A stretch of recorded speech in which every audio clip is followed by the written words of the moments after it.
அவையோர் அனைவருக்கும் இனிய காலை வணக்கத்தை தெரிவித்துக் கொள்கிறேன். விழாவின் தொடக்கமாக கடவுள் வாழ்த்தினை பாட வருகின்றனர் நம் பள்ளி ஆசிரியர். குரு பிரம்மா குரு விஷ்ணு குரு தேவோ மகேஸ்வர. குரு பிரம்மா குரு விஷ்ணு குரு தேவோ மகேஸ்வர. குரு சாக்ஷாத் பரபிரம்மா தஸ்மை ஸ்ரீ குரவே நமக. குரு சாக்ஷாத் பரபிரம்மா தஸ்மை ஸ்ரீ குரவே நமக. கனவு ஆசிரியர் என்னும் தலைப்பில் தனது ஊக்கமிக்க உரைகளால் நம் அனைவருக்கும் புத்துணர்ச்சியை பாய்ச்ச வந்திருக்கும் சிறந்த பேச்சாளர் நம் சிறப்பு விருந்தினர் திருமதி டாக்டர் ஷியாமலா ரமேஷ் பாபு அவர்களை பள்ளியின் சார்பாக வருக வருக என பலத்த கரவொலியுடன் வரவேற்கிறோம்.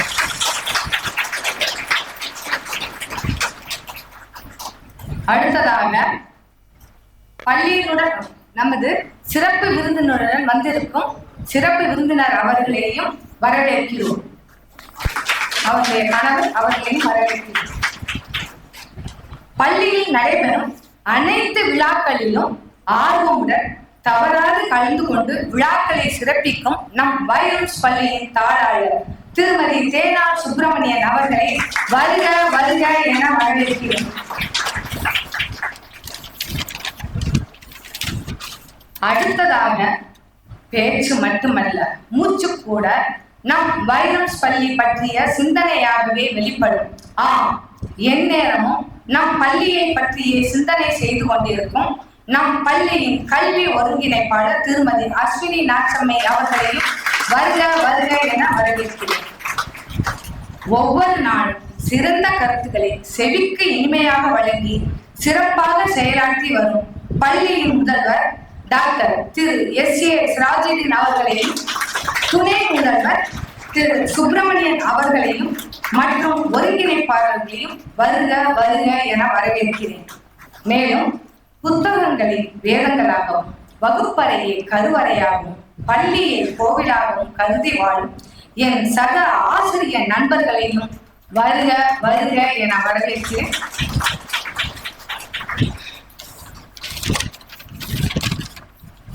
தற்பொழுது நம்முடைய சிறப்பு விருந்தினர் சிறந்த பேச்சாளர் அவர்களுக்கு நம் பள்ளியின் தாளாளர் திருமதி தேனா சுப்பிரமணியம் அவர்களை பொன்னாடை போர்த்தி சிறப்பிக்குமாறு அன்புடன் கேட்டுக்கொள்கிறேன்.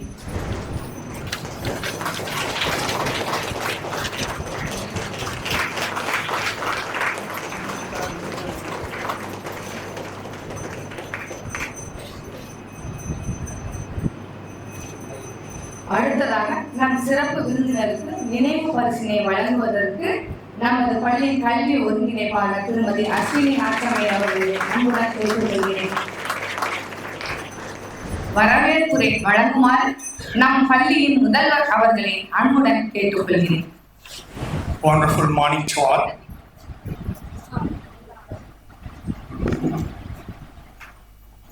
அனைவருக்கும் இனிய காலை வணக்கம். At the outset, I would like to thank our management for giving us a kind of platform like this, because I always reiterate the point that it is asked Archimedes, can you shake the world a bit? He said immediately, okay, but one condition, give me a firm place to stand. I can move the world, I can shake the world, I can push the world. So it's a kind of platform for us all. So we are very much thankful to the magnanimity of our management.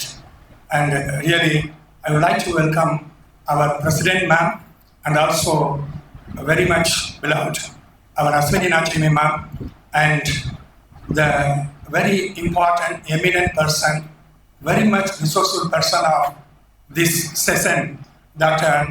Shyamala Ramesh Babu sir, Ramesh Babu sir also, and also VP sir, and very much dutiful, dedicated teaching and non-teaching members of Vairams and all the Vairamites and all the people, those who are very much concerned on the stage of the stage. So it is very nice to have such an eminent person in our midst. In spite of our busy schedule, she has agreed and acknowledged our invitation. And we are very much privileged to, when I say this, why? Because she is going to deliver this kind of what to say, I can say discourse to Pudukkottai first time. We are just making this beginning to our beloved Dr. Shyamala Ramesh Babu ma'am. I hope that hereafter he will visit very often. Right? So, கனவு ஆசிரியர், dream teacher, இது ma'am என்கிட்ட சொல்லும்போது Ashwini ma'am சொன்னீங்கன்னா எல்லா டீச்சர்ஸ்க்கும் ஒரு கனவு இருக்கு. Because it's when I remember Martin Luther King, அவர் போய் பேசும்போது முதல்ல பேசுகிறாரு, நான் கொஞ்சம் டைம் எடுத்துக்கிறேன், ஐம் சாரி, ஒரு 2-3 மினிட்ஸில் முடிச்சிடறேன் வேகமாக. You are all very much eager to listen from the very eminent person. Okay, ஒரு 10 மினிட்ஸ் வரைக்கும் யாருமே ஒன்றுமே, ஆல்மோஸ்ட் எல்லாமே ஒரு மாதிரி ட்ரௌசினஸ், லேசினஸ், எல்லாம் தூங்குற மாதிரி ஆயிடுச்சு. மார்ட்டின் லூதர் கிங்கோடைய வெரி இம்பார்ட்டன்ட், வெரி ஃபர்ஸ்ட் கன்னி பேச்சு அது ஆரம்பம்.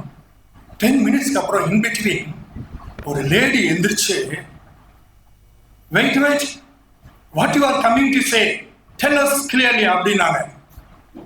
From that moment he realized, immediately he started saying that I have a dream. எனக்கு ஒரு கனவு இருக்கிறது அப்படின்னா உடனே எல்லாம் அப்படியே நேராக ஸ்ட்ரைட்டாக நிமிந்து உட்கார ஆரம்பிட்டான். யூஸ்வலாக எனி கேதரிங், ஈவன் ஸ்டூடெண்ட்ஸ் நான் சொல்கிறது எல்லாம் நேராக நிமிந்து உட்காருங்கன்னு. இங்கேயும் அதுதான், எல்லாம் ரொம்ப அப்படியே நல்லா ஆர்வமாக பார்க்கலாம். Because the rule of conversation is one should talk, the other should listen. And பேசக்கூடியவங்களுடைய கண்ணியம் நம்ம மனசில் எவ்வளோக்கு எவ்வளோ இருக்குதோ அவ்வளோக்கு அவ்வளோ அந்த பேச்சு எழுபடும். ஏன்னா சின்ன சம்பாஷணையில் நாங்கள் பேசிட்டு இருக்கோம், how the world has change, how things are change. அவங்க பேசுகிற நிறைய விஷயங்கள், அதில் ஒரு இதை கேட்டேன், இந்த சொல்லை பற்றி. ஏன்னா நம்ம உடம்புலேருந்து வெளியே வரக்கூடிய எல்லாமே கழிவுகள் தான், ஆனால் நம்ம வாயிலிருந்து வரக்கூடிய வார்த்தைகளில் நல்ல விஷயங்கள், இந்த சொல், இந்த வேர்ட்ஸ் ரொம்ப, அதனால தான் நான் ஏற்கனவே உங்கள்கிட்ட சொல்லியிருக்கேன், words are like key. when we use them properly, when the words can be used in a right way, it can open any heart and it can shut down any mouth. So that's a very important thing. அதனால தான் இந்த மாதிரியான சில தருணங்கள் sometimes it gives kind of ஒரு feeling இருக்கு. ஆனால் நான் சொன்னேன், இப்போ கூட couple of days back I said in the assembly that வாழ்வதற்கு பொருளை தேடினால் இருக்கும் வரை வாழலாம், வாழ்க்கைக்கு பொருளை தேடினால் இறந்த பின்பும் வாழலாம். இவர் போல யார் என்று ஊர் சொல்ல வேண்டும் இறந்த பின்பு. இது நமக்கு முக்கியம். அதனால நிறைய இன்னைக்கு நம்ம please lend your ears to ma'am. அவங்க வாயிலிருந்து வரக்கூடிய அந்த வார்த்தைகள் ஒவ்வொன்றும் it will give a kind of introspection. முக்கியமாக ஒரு சின்ன விஷயம் அவங்கள பற்றி சொல்கிறேன். She is the founder of ஸ்ரீசல் and evolve and having a tagline. That tagline is very important. Discover you in you. ரொம்ப அருமையாக வச்சுருக்காங்க பாருங்க, ரொம்ப super. And a platform which helps people to introspect themselves. And it is the very important thing that she is running a kind of event management, the Shudis events. And from there are so many beneficiaries. And the parenting tips she has been giving, setting goals and staging a kind of motivational session, and that is very much important. And that kind of motivation will lead to a kind of what to say, changing the society. Because நான் ஏற்கனவே சொன்னது எல்லாமே நிறைய repetition தான். But anyhow திரும்ப சில விஷயங்களை சொல்றதுக்கு ஒன்றும் தப்பு இல்லை. சாக்ரட்டிஸ் ஒரு புக் எழுதியிருக்கார். என்ன புக்குன்னா பிளேட்டோவின் அரசியல். இப்போ இந்த காலத்தில் என்ன நடக்குதுங்கிறது சாக்ரட்டிஸ் அன்றே எழுதிவிட்டார். நிறைய விஷயங்களுக்கு அதெல்லாம் சொல்ல டைம் இல்லை. What are time, just cutting short. Time இருந்தால் படித்து பாருங்க. பிளேட்டோவின் அரசியல்னு, த பாலிட்டிக்ஸ் ஆஃப் பிளேட்டோ அப்படின்னு சாக்ரட்டிஸ் ரொம்ப அருமையாக எழுதியிருக்கிறாரு. அதில் இன்றைய உலகம் அந்த காலத்துக்கும் இந்த காலத்துக்கும் எப்படி மாறுபடுகிறது என்பதை அன்றைய தீர்க்க தரிசனமாக கணித்து சொல்லியிருக்கிறார். அதனால நம்ம இந்த சேஞ்சிங் வேர்ல்டில் இருக்கோம். நம்ம இன்னைக்கு நம்மள்கிட்ட வந்திருக்கக்கூடிய இந்த ஸ்பீக்கர்கிட்ட இருந்து நிறைய விஷயங்களை we are going to have and we are going to get a kind of introspection so that we will cherish and we will try to make it into practice. I hope that we will definitely do so. Thanks once again for all the people, those who are here and those who are responsible for this kind of very much productive, profitable and very much innovative session. Thank you, ma'am, once again. Thanks a lot, each and everyone. Have a wonderful day. God bless you all. Thank you. வணக்கம் போல் கிடைத்த சிறிய நேரத்திற்குள் சிறந்த கருத்துக்களை சிறப்பாக வழங்கிய பள்ளி முதல்வர் அவர்களுக்கு நன்றியை தெரிவித்துக் கொள்கிறேன். தற்பொழுது இந்த நாளை இனிய நாளாக மாற்ற வந்திருக்கும் நமது சிறப்பு விருந்தினர் திருமதி டாக்டர் ஷியாமலா ரமேஷ் பாபு பற்றிய சிறிய அறிமுக உரையினை பார்ப்போம்.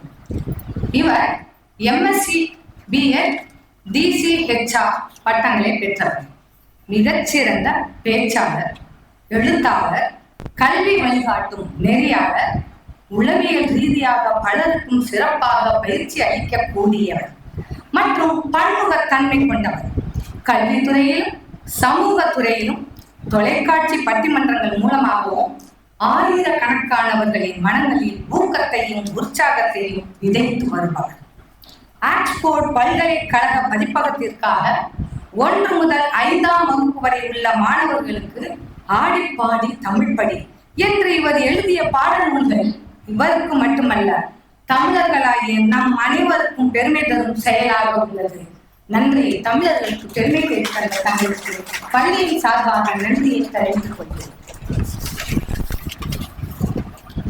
நேற்றைய பொழுது அனுபவம், இன்றைய பொழுது நிச்சயம், நாளைய பொழுது நம்பிக்கை. நம்பிக்கையோடு இருங்கள் என்று சிறந்த தாரக மந்திரத்தை கொண்டு தொடங்கும் இவரது பேஸ்புக் தளத்தை பின்பற்றி வருபவர்களின் எண்ணிக்கை 1,73,000 ஆகும். யூடியூப் தளத்திலும் இவரது எழுச்சி மிக்க உரைகளுக்கு மிகப்பெரிய பார்வையாளர் பட்டாளமே உண்டு. சான்றாக பணம் இருந்தால் என்னும் முறையை 41,000 பேரும், உங்க வீட்டுல கல்யாணமா என்னும் முறையை 24,000 பேரும் பார்த்துள்ளனர். இவையெல்லாம் இவரின் சிறந்த பேச்சு திறனுக்கு உரைகளாக விளங்குகின்றன.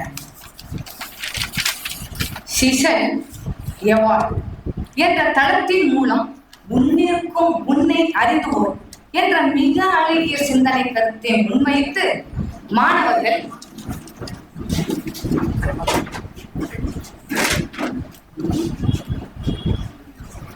விழாவிற்கு வருகை புரிந்திருக்கும் பள்ளியின் நிர்வாக குழு உறுப்பினர் திரு ARS சார் அவர்களை வருக வருக என வரவேற்கிறேன். உள்ளிருக்கும் உன்னை அறிந்து கொள் என்ற மிக அழகிய சிந்தனை கருத்தை முன்வைத்து மாணவர்கள், பெற்றோர்கள், ஆசிரியர்கள், தொழில்நுட்ப வல்லுநர்கள், பொதுமக்கள் என பலரின் வாழ்விலும் ஊக்கமூட்டி உற்சாகத்தை விதைத்து வருபவர். இவரது ஒவ்வொரு சொற்களும் சாதாரண சொற்களாக அமைவது இல்லை.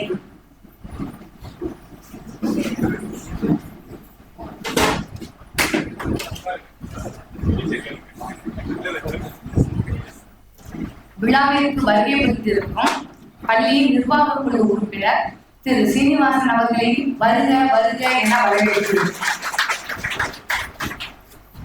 இவரது ஒவ்வொரு சொற்களும் சாதாரண சொற்களாக அமைவது இல்லை. அவை சமுதாய மாற்றத்திற்கான தீப்பொறிகளாகவே மாறுகின்றன. இவரின் எழுச்சி மிக்க உரைகள் கேட்போரின் உள்ளத்தில் கனலாக மாறி லட்சியத்தை நோக்கி முன்னேற வைக்கின்றன. மேலும் இவர் மிகச்சிறந்த ஆன்மீகவாதி. ஆன்மீகம் என்பது இவரின் பள்ளி நாட்களில் பதியம் போடப்பட்டு பின்னாளில் விருட்சமாக கிளை பரப்பியதாக தன் அனுபவங்களில் விகடனில் பகிர்ந்துள்ளார். அறம் சார்ந்த சமூகம் உருவாக வேண்டும் என்பதற்காக பேச்சாலும் எழுத்தாலும் பாடுபடுபவர்.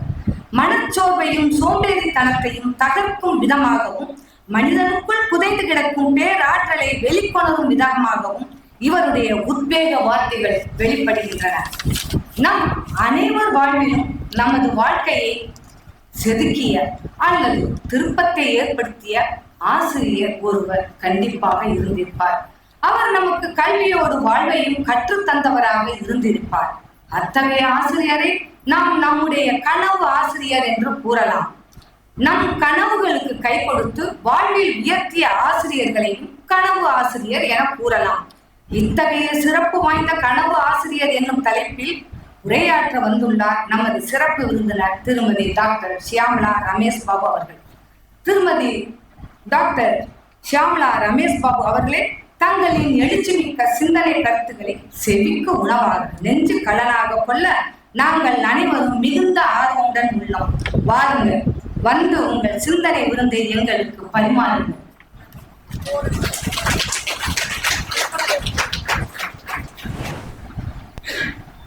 அப்படிதான் இருக்கும்.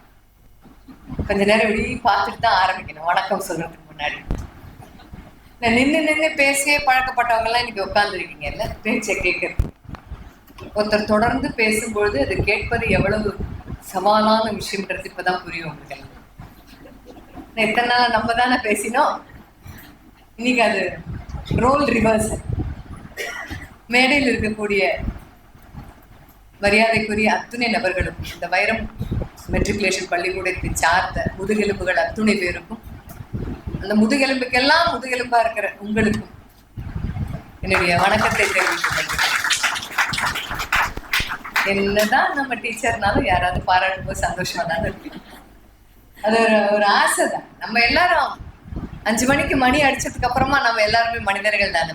அது வரைக்கும் கொஞ்சம் கடவுள் பாதி மிருகம் பாதியா இருந்துட்டு வகுப்பறையில 5 மணிக்கு மிருகமாவே கொஞ்ச நேரம் இருக்க வேண்டியதா இருக்கு. ஒரு அம்மா சொல்றாங்க, ஒன்னே ஞாபகம் வச்சுக்கணும், ஒரு 8 வருஷம் நானும் டீச்சரா வேலை பார்த்ததுனால கடைசியில உட்காந்து மெல்லமா பேசினாலும் என் காதுல விழும். வாயை மட்டும் அசிச்சா கூட தெரியும். ஏன்னா டீச்சர்ஸ் கூட்ட ரீடிங் லிப்பாலஜி படிச்சவங்க தான் டீச்சர்ஸ் எல்லாம். அதனால என்ன சொன்னாலும் காதுல விடும். உங்களுக்குள்ளேயே வென்ட்ரிலோக்விசம் மாதிரி பேசிட்டாலும் தெரியும். ஆமா, அதனால நீங்க மிருகமாகவே இருந்தாலும் சரி. ஆனா மிருகம் அப்படின்னு நம்ம எந்த தொனியில சொல்றோங்கிறது தெரியாது. 5 பெரிதா 6 பெரிதான்னு வைரமுத்துனுடைய கவிதையை படிச்சவங்களுக்கு இது கண்டிப்பா தெரியும். வேற யாராவது நீங்க படிச்சிருக்கீங்களா அந்த கவிதையை? 5 பெரிதா 6 பெரிதா அப்படின்னு படிச்சவங்க யாராவது உண்டா? ஒருத்தர் படிச்சிருக்கிறார், அவருக்காக நீங்க முதல்ல கை தட்டணும். அது யாருன்னு அப்புறம் திரும்பி பார்க்க. என்ன நம்ம வகுப்பறையில என்ன சொல்றோம்? பாடம் நான் நடத்துறேன், என்ன பாரு எங்க பாக்குற சொல்றோமா இல்லையா? நம்ம என்ன செய்யறோம்? அதான் சொன்னேன், உட்கார்ந்து கேட்பதுதான் சவாலான விஷயம். சொல்றது ரொம்ப எளிது, சொல்வது யாவருக்கும் எளியவா. எது சொல்ற மாதிரி நடக்கிறது தான் கஷ்டம். 5 பெரிதா 6 பெரிதால் அவர் என்ன சொல்லியிருப்பார் அந்த கவிஞர்னா, ஜாதி மத பேதம் எல்லாம் கிடையாது, மிருகங்கள் தனக்காக எதையும் பதுக்காது, பழி வாங்கணும்னு அதற்கெல்லாம் தெரியாது. இது அத்தனையும் 6 அறிவு கொண்ட மனிதனுக்கு மட்டும்தான் இருக்கு. அதனால மனிதனை வந்து மிருகம் மாதிரின்னு கொஞ்சம் குறைச்சி இடம் போட்டு என்னைக்கும் பேசிடாதீங்கன்னு சொல்லிடுறோம் அந்த கவிதையில. அதனால மிருகம் மாதிரி நம்ம பள்ளிக்கூடத்துல வகுப்பறையில நடந்துக்கணும் அப்படின்னா மனிதனை காட்டிலும் அதீத கருணையோடு நடந்து கொள்வது கூட சில சமயம் மிருகம் மாதிரி இருப்பதுன்னு அர்த்தமாகுது, தெரியுமா? கனவு ஆசிரியர் என்ன தலைப்புல மேடம் பேச போறீங்க? அந்த தலைப்பை கேட்டாங்க. சில பள்ளிக்கூடங்கள்ல இல்ல பேச போகிற இடங்கள்ல தலைப்பை அவங்களே கொடுத்து, இவ்வளவுதான் எங்ககிட்ட துணி அளவு, நான் சொல்ற ஜிப்பாவை நீ தைச்சு கொண்டு வா அப்படின்னு சொல்லிடுவாங்க. ஸோ நாங்க அதுக்கேற்ற மாதிரி தயார் பண்ணோம். இவங்க என்ன சொன்னாங்கன்னா, துணியை நீங்களே வாங்கி நீங்களே பிடிச்ச மாதிரி தைச்சு கொண்டு வந்துருங்க மேடம், அதை நாங்க வாங்கிக்கிறோம். அப்படின்னா என்ன அர்த்தம்னா, தலைப்பு நீயே சொல்லு, உனக்கு என்ன தோணுச்சோ நீ வந்து பேசு, ஆனா நீ தைச்சிட்டு ஒரு ட்ரெஸ் எங்க எல்லா டீச்சருக்கும் பொருத்தமா இருக்கும். எப்படி? இது எவ்வளவு பெரிய விஷயம். என்னம்மா சைஸு அதெல்லாம் தெரியாது, எத்தனை வருஷமா தைக்கிறீங்க, தைங்க. இல்லம்மா ஒருத்தருக்கு கை ஏறாது, ஒருத்தருக்கு உடம்பு பிடிப்பா இருக்கும், ஒருத்தருக்கு உடம்பு லூசா, அதுதான் உங்க வேலை, அதுதானே செய்றீங்க. அதைத்தானே ஆசிரியர் ஒருத்தரும் வகுப்பறையில செய்யறோம் இல்லையா? இங்க ஒரு சைஸ் எல்லாருக்கும் ஒத்து போகுன்ற அளவே கிடையாது. மேஜிக் பண்ற மாதிரி, உனக்கு கை டைட்டா இருக்கா இரு வெட்டி லூஸ் ஆக்குறேன், உனக்கு கை லூஸா இருக்கா இரு கொஞ்சம் டைட்டா தைக்கிறேன். இப்படித்தானே நாம வகுப்பறையில என்னத்தையோ பண்ணிக்கிட்டே இருக்கணும். வெளியிலிருந்து கொஞ்ச நேரம் பார்க்கும்பொழுது கொஞ்சம் தக்கான்னு எதையோ பண்ணிட்டு இருக்க மாதிரி தான் தெரியும். உலகத்திலேயே நீ பேசு, என் வாழ்நாள்ல 10 வருஷம் இல்ல 15 வருஷம் வரைக்கும் நீ பேசு, அதுக்காக நான் வருஷம் காசு கட்டுறேன்னு சொல்ற ஒரே வேலை ஆசிரியர் வேலை தான். கொஞ்சம் ஞாபகம் வச்சுக்கணும். பொழுது விடிஞ்சதும் சாப்பிட்டனோ சாப்பிடலையோ, கண்ணு பாதி திறந்ததோ திறக்கலையோ உன் முன்னாடி வந்து உட்காந்துருவேன். நீ என்ன தோணுதோ பேசலாம். நீ எனக்கு பாடம் சொல்லி தருவேன், நான் கவனிக்கலன்னா எனக்கு திட்டுவேன், கொஞ்சம் திட்டேனடா ராஜா திருப்பி ஓடியாந்து என்னையே கட்டிப்பேன். நீ கொஞ்சம் அந்நியன் மாதிரி அப்படி இப்படிதான் நடந்துப்பேன். ஆனாலும் உனக்கு நான் காசு கட்டி சந்தா கட்டி என்னை திட்டுன்றதுக்காகவும் எனக்கு எதையாவது சொல்லி கொடுத்துருவேன்ற நம்பிக்கையிலையும் முழுமையா என்னை நேர்ந்து விட்டுக்கிறது ஒரு இடம் அப்படின்னா வகுப்பறை. நாம தான் அங்க எல்லாமே. என்ன மாற்றத்தை அவனுக்குள்ள ஏற்படுத்த போறோம், அந்த குழந்தைக்குள்ள என்னத்தை கொண்டு வர போறோம், எதை கொண்டு போய் சேர்க்க போறோம். ஆசிரியரா இருக்கிறதுன்றது அவ்வளவு சுலபமான வேலையே கிடையாது. எது ரொம்ப கஷ்டம், உலகத்திலேயே கஷ்டம் எது அப்படின்னு சொன்னா, அம்மாவா இருப்பது கஷ்டமா ஆசிரியரா இருப்பது கஷ்டமா? ஒரு அம்மாவுக்கு ஆசிரியரா இருப்பது கஷ்டம், ஒரு ஆசிரியருக்கு அம்மாவாக இருப்பது அதை விட மிகப்பெரிய கஷ்டம். வகுப்பறையில அதுதான் ரொம்ப கஷ்டமான வேலை. ஏன்னா மொத்த எதிர்பார்ப்பும் உங்ககிட்ட தான். நாங்க குழந்தைய பெற்று உங்ககிட்ட கொடுத்துடுறோம் மேடம். அவன் +2 முடிச்சுட்டு வரும்போது அவன் ஒரு மாதிரியா மாத்தி அனுப்பிச்சு விட்டுருங்க. வெளில என்னவா மாத்தி அவனை அனுப்பணும் இல்ல, ஒரு சுமாரா ஒரு விவேகானந்தர் மாதிரி அனுப்பிச்சுட்டா போதும். பெரிய பேராசை எல்லாம் கிடையாது. அப்படி அனுப்பிச்சிருங்க போதும். இல்ல ஒரு அண்ணல் காந்தியெல்லாம் முடியலன்னா அப்படி மாத்தி விட்டுருங்களேன், அனுப்பிச்சுட்டா போதும். நீங்க என்ன பண்ணுவீங்க? அவன் வர வரைக்கும் காத்துக்கிட்டு இருப்போம், அவன் வர வரைக்கும் நாங்க பார்த்துக்கிட்டு இருப்போம். நாங்க காசு கட்டுறோம்ல, ஃபீஸ் கட்டுறோம்ல, அவ்வளவுதான். குறைந்தபட்ச எதிர்பார்ப்போம் அதுதான், அதிகபட்ச எதிர்பார்ப்போம் அதுதான். நாம என்ன பண்ணுவோம்? ஆசிரியர் இல்லையா, மிகப்பெரிய பொறுப்பு. மாதா பிதா குரு தெய்வம். எப்படி பாருங்க நம்ம நிலைமை, சாண்ட்விச் மாதிரி. அம்மா அப்பாக்கும் கடவுளுக்கு நடுவில் பித்துங்கிறது தான் ஆசிரியர். நல்லா யோசிச்சு பாருங்க. மாதா பிதா ஒரு பக்கம், கடவுளுக்கு நிகரா பார்க்குது இந்த சமுதாயம் அப்படி ஒரு பக்கம், நடுவில் நாம மாட்டிக்கிட்டு இருக்கோம். இதை மாட்டிக்கிட்டோன்னு எடுத்துக்கிறதா, இல்ல இதுதான் நமக்காக கொடுக்கப்பட்ட ஒரு மிகப்பெரிய வாய்ப்பு, அரும்பெரும் பணி அப்படின்னு இதை எடுத்துக்கிறதான்றது இங்க இருக்கிற ஒருத்தர் மனநிலையை பொறுத்ததுதான், அவங்களுடைய மனோபாவத்தை பொறுத்ததுதான். கனவு ஆசிரியரா நாம எல்லாம் ஆகிறோமா? கனவுல கூட நினைச்சு பார்த்துடக்கூடாது அப்படிங்கிற மாதிரியான ஆசிரியரா நாம மாறுறோமா அப்படிங்கிறது எங்க முடிவாகுது தெரியுமா? வகுப்பறைக்கு வெளியில. வகுப்பறைக்கு உள்ள கிடையவே கிடையாது. ஏன்னா இருக்கிற 40 நிமிஷம் பாடத்திட்டம்லாம் பயங்கரமா இருக்கு, குருவி தலையில பணங்கா மாதிரி இருக்கு. நம்ம அந்த 40 நிமிஷம் முதல் பெல்ல அடிச்ச உடனே உள்ள ஓடுறது, நம்ம ஒருவரும் பிடி உஷாவா மாறுவோமா மாட்டோம். தினம் தான் சீக்கிரம் எந்திரிக்கிறேன், எப்ப பாரு லேட் ஆயிடுது, ஒரு 2 நிமிஷம் 5 நிமிஷம் லேட் ஆயிடுது. அந்த நம்மளுடைய நேரம் பாருங்க, அவனுக்கு வந்து டைம் அண்ட் ஒர்க் அப்படின்னு பத்தி கணக்கு சொல்லி தர பாட வேலையா இருக்கும், நம்ம லேட்டா போய் உட்காருவாங்க. டைம் மேனேஜ்மெண்ட் பத்தி பேசுறதா இருக்கும், அன்னைக்கு தான் நம்ம லேட்டா போவோம். அந்த குழந்தைய ஏன் லேட்டா வந்தேன்னு நம்ம கொஞ்சம் கூட கூச்சமே இல்லாம கேட்போமா? கேட்பமா இல்லையா? உனக்கு சமைக்கிற வேலை இருக்கா வீட்டுல? இல்ல எந்திரிச்சு ட்ரெஸ்ஸை மாட்டிட்டு அப்படியே வர வேண்டியதானே. உனக்கு சாப்பாடு கூட யாரும் செஞ்சு தராங்களா இல்லையா? அவன் உலகத்துல 1000 வேலை இருக்கு, அதெல்லாம் நமக்கு தெரியாது. ஆனா கேட்போம். அவனால திருப்பி கேட்கவே முடியாதுன்ற ஒரே உத்தரவாதம் உண்டா இல்லையா? உனக்கு இவ்வளவு வேலை இருக்குன்னு தெரியுமில்ல, நீ ஏன் முத நாளே ஒழுங்கா பிளான் பண்ணல, நீ ஏன் தினம் லேட்டா வர, ஒரு பையன் கேட்க முடியும். அந்த தைரியத்துல நாமெல்லாம் அதான் சொல்றேனே, செய்கிற இடத்தில் நாம் கொஞ்சம் தலை நிமிர்ந்து நிற்கிறோம்னா 2 காரணம். நாம சீர்மிகு வேலையை ஒழுங்கா செய்யறோம், அல்லது நம்மள கேள்வி கேட்க ஒரு பயலும் இல்லை. இந்த 2 விஷயத்தான். வகுப்பறையில் நாம் எந்த இடத்துல நிக்கிறோம் அந்த இடத்துல நாம தான் முடிவு பண்ணிக்கணும். அப்ப அந்த கிளாஸ் ரூம் உள்ள வர்றதுன்றதே பெரிய விஷயமா இருக்கும்.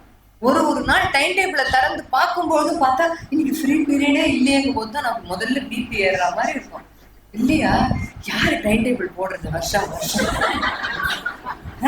கொஞ்சமாவது அதுல என்னன்னா, நான் இப்ப நல்லதா சொல்றதெல்லாம் இந்த பள்ளிக்கூடத்தை சார்ந்தது, கொஞ்சம் அப்படியே இப்படி சொல்றதெல்லாம் வேற ஏதோ பள்ளிக்கூடத்தை சார்ந்தது. நீங்க அப்படி எடுத்துக்கணும், பயம் பண்ணி அப்படி எடுத்துக்கணும்.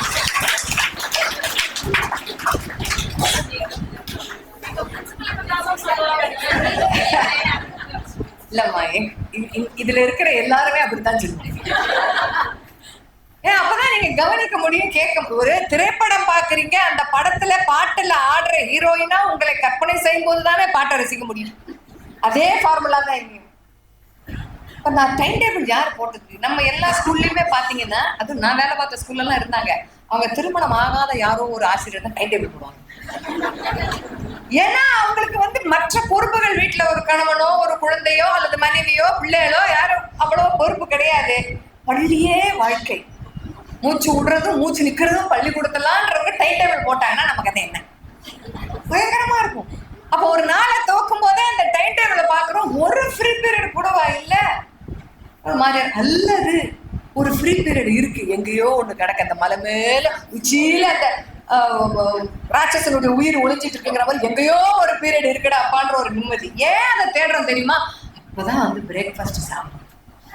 காலைல சாப்பிடல, அவசரம், பீரியடுக்கு முன்னாடி ஓடிடணும். போனோமா பசியில தான் பாடம் எடுக்கிறோம். நமக்கு என்ன தோணும்னா, நம்மை விட ஒரு சிறந்த தியாகி இந்த உலகத்துல உண்டா? பட்டினியோட தான் பாடம் எடுக்கிறோம். புரியுதா? இதுங்களுக்கு எல்லாம் ஃபுல்லா சாப்பிட்டு உட்காந்து நம்மளை எதுவுமே புரிஞ்சுக்கிறதே இல்லை. அப்படித்தாமா நம்ம ஆரம்பிக்கிறோம் ஒரு பொழுதை. ஆனா நம்ம போட்டி போடுற வயசு பாத்தீங்களா, 10 வயசோட 30 வயசு போட்டி போடும், 15 வயசோட 45 வயசு போட்டி போடும். இந்த போட்டியே வலுவானதான் இல்லை பாருங்க. நம்ம என்ன சொல்றோம், மிஸ் அவன் என்னை விட நிறைய தெரிஞ்ச, ஐயோ அது இன்னும் மானக்கேடுங்க. கொஞ்சம் யோசிச்சு பார்க்கணும், நம்மளை விட நிறைய தெரிஞ்சவனுக்கு நம்ம என்ன செலுத்துறது? நீ தெரிஞ்சுக்கிட்டதுலாம் எது நல்லது எது நல்லது இல்லைன்றத சொல்லித்தரதான் நம்மளுடைய வேலை அந்த வகுப்பறையில. அப்ப நாம என்ன நினைக்கிறோம், பெரிய தியாகத்தை பண்ணி பசியில கத்துறேன்டா. சில ஆசிரியர்கள்லாம் வயிற்றுச்சல முட்டாதாரா, ஒன்ன மாதிரியே மக்காவே உனக்கு 4 புள்ள பிறக்கணும்னு நான் சொல்றேன்டா இப்படிலாம் சொல்லுவாங்க. என்ன அவ்வளவு வேதனை, வீட்டுல 1000 வேதனைகள், இதுல சிலபஸ் வேற எப்படி, ஃப்ரீ பீரியட் வேற எப்படி, எல்லாத்தையும் என்ன ஆகும்னா அந்த ஃப்ரீ பீரியட்ல உட்கார்றாங்க போது நமக்கு ஒரு சப்ஸ்டிடியூஷன் டியூட்டி வரும். மிக மிக அருமையா இருக்கும். யார நொந்துக்கிறது? சப்ஸ்டிடியூஷன் நோட்டு கொண்டு வர ஆயாமா பார்த்தா 10 வரும். யார நொந்துக்கிறது? ஒரு ஆத்திரமா இருக்கும். சில பேருக்கு என்ன தோணும்னா, புதுசா நான் வேலைக்கு செய்யறேன்னு வச்சு செய்யறாங்களோ அப்படி தோணும். என்ன இப்படி பண்ணிட்டாங்க நம்மள? இதெல்லாம் வேற ஸ்கூல்லமா, இதெல்லாம் வேற ஸ்கூல்ல. அதுல என்னன்னா, மிஸ் உங்களுக்கு நீ சப்ஸ்டிடியூஷன் உண்டா? ரொம்ப சீனியர் மோஸ்டா இருப்பான். இல்ல எனக்குலாம் கிடையாது, பாரு அந்த அம்மாக்கெல்லாம் சப்ஸ்டிடியூஷன், எனக்கு தான் சப்ஸ்டிடியூஷன். அதுல ஒரு சிலர் ஒன்று சொல்லுவாங்க தெரியுமா, ஆங்கிலத்துல நியூ ப்ரூம் ஸ்வீப்ஸ், புது தொடப்பம் நல்லா சரி நான் நல்லா பண்றேன் போல. ஒரு டீச்சர் புதுசா வேலைக்கு சேர்ந்தவங்கன்றத யாருமே சொல்ல வேணாம், அந்த அம்மா காரிடார்ல நடக்கிற வேகமே காமிச்சு, நான் போலன்னா இந்தியாவை யாரு தூக்கி நிறுத்துறது அப்படின்ற வேகத்துல அந்த அம்மா ஓடும் பாத்துங்க. காரிடார்ல புதுசு போல இருக்கு, ஆர்வம் கோளாறு, முந்திரி கொட்டை மாதிரி ஓடுது. சில பேர் சப்ஸ்டிடியூஷனை கேட்டு வாங்கிப்பாங்க தெரியுமா, நான் போறேன் மிஸ். அப்பதான் நம்ம எல்லாத்தையும் இணக்கமா இருக்க முடியும். ஏன்னா நாளைக்கு எனக்கு ஏதாவதுன்னா ஒருத்தரும் வர மாட்டாங்க. நான் போறேன்னு போறது. இப்படியாக நம்ம வகுப்புல உட்கார்ந்து பாடம் எடுக்கும் பொழுது அந்த 40 நிமிஷம் முடிஞ்சு நம்ம ஸ்டாஃப் ரூம்ல எப்படா வந்து உட்காருவோம் தெரியுமா? என்ன பண்ணிட்டு வந்தோம் இந்த 40 நிமிஷம் அப்படின்னு யோசிப்பதற்கே நமக்கு நேரம் கிடையாது. அடுத்த 40 நிமிஷத்தை நோக்கி நாம ஓடணும், அடுத்த வகுப்பறையை நோக்கி நாம ஓடணும். இப்படியே ஓடிக்கிட்டே இருக்கேன். இந்த போன கிளாஸ்ல ஒருத்தன் இப்பதான் பிராணன் எடுத்து முடிச்சான், அடுத்த கிளாஸ்ல என்ன பண்ண போதோ தெரியல. ஹோம்ஒர்க் நோட் வாங்கி கரெக்ஷன் மேக்ஸ் டீச்சர்ஸ் எல்லாம் பாத்தீங்கன்னா ஐயோ கடவுளே, மேக்ஸ் எடுக்கிற டீச்சரை தோத்து மேக்ஸ் டீச்சரை நினைச்சா ஒத்துரிஞ்சிருக்க மாட்டான். குழந்தைகளுக்கெல்லாம் ஆகப்பெரிய சந்தேகம் வருது, இந்த ஜுரம் காய்ச்சல் சளி மேக்ஸ் டீச்சர் கிடையாது. வருடத்துல 250 நாள் வேலை பார்த்தாலும் அந்த அம்மா 280 நாள் வருது. எப்படி? ஏன்னா அவங்க கரெக்ஷன் வேகம் பாத்தீங்கன்னா எப்ப பாரு டேபிள்ல கரெக்ஷனுக்கு நோட் இருந்துகிட்டே இருக்கும். கரெக்ஷன் இல்ல நோட்ல எங்கேயாவது மீட் மீ அப்படின்னு அந்த அம்மா எழுதி விட்டுரும். அவனுக்கு அன்னைக்கெல்லாம் தூக்கமே வராது, ஜுரம். ஏன் தனியா கூப்பிட்டு என்ன செய்ய போகுது அந்த அம்மா? வகுப்பறையிலேயே சொல்லக்கூடாது. அவன் பயப்படுவான், என்ன பண்ணி வச்சிருக்கிற? நான் மீன் தனியா கூப்பிட்டாதான் ஏன் ஆத்திரத்தை தனியா காமிக்க முடியும், 40 பேர் முன்னிலையில காமிக்க முடியாது. இப்படியானது நம்மளுடைய வேலை. அப்ப நான் என்னதான் வேலை பார்க்கறேன்? பாடம் நடத்துறேன்னா இதுல நான் சாப்பிட்றேனோ இல்லையோ, வந்தவெல்லாம் சாப்பிட்டானான்னு பார்க்கணும். ஏன்னா திடீர்னு ஒரு பயம் மயக்கம் போட்டு வந்துருவான் கிளாஸ்ல, திடீர்னு ஒண்ணு வாந்தி எடுக்கும், திடீர்னு ஒண்ணு கவனிக்காது எங்கேயோ வேடிக்கை பார்த்துட்டு இருக்கும். வந்தது வரட்டும், போனது போட்டோன்னு பாடம் எடுத்தா ரிசல்ட்ல என்னத்தான கேள்வி கேட்பாங்க. அப்ப நான் என்ன செய்ய? நீ சாப்பிட்டியா, உனக்கு ஜுரமா, உனக்கு காய்ச்சலா, உனக்கு மயக்கம் வருதா, நைட்டு வீட்டுல அம்மா அப்பா சண்டை போட்டாங்களா அதனால நீ தூங்கலையா, இது எல்லா வேலையும் நான் பார்க்கணும். ஏன் 40 நிமிஷத்துல நான் என்னதான் செய்வேன்? அப்ப என்ன தோணும் தெரியுமாச்சா? ஏன் இந்த வேலைக்கு வந்தோம், ஏன் ஆசிரியர் வேலை எடுத்தோம்? இதுல இன்னொரு ஒரு உட்கட்சி பூசல்லாம் வேற உண்டு. இந்த பிரைமரி டீச்சர்ஸா இருக்கிறவங்களுக்கு மிடில் ஸ்கூல் டீச்சரை பார்த்தா கொஞ்சம் பொறாமையா இருக்கும். இந்த மிடில் ஸ்கூல்ல இருக்கிறவங்களுக்கு ஹையர் செகண்டரி டீச்சரை பார்த்தா கொஞ்சம் பொறாமையா இருக்கும். ஏன் அப்படி இருக்குன்னு சொன்னா, நான் இந்த சம்பளத்தூள் எல்லாம் போகவே இல்லைம்மா. பிரைமரின்றது நைன்னு என்ன பண்ணணும்னே தெரியாது. அதுங்களுக்கு நம்ம சமயத்துக்கு ஆசிரியரா இருப்போம், சமயத்துக்கு தான் ஆசிரியரா இருக்கும். பாதி நேரம் ஆயா, பாதி நேரம் அம்மாவா தான் இருக்கும். எப்ப நான் என்னத்தான் சொல்லி தருதுன்ற மாதிரி இருக்கும். சரி, ஒரு மிடில் ஸ்கூல்னா பசங்க அங்கெல்லாம் பிரைமரி போட,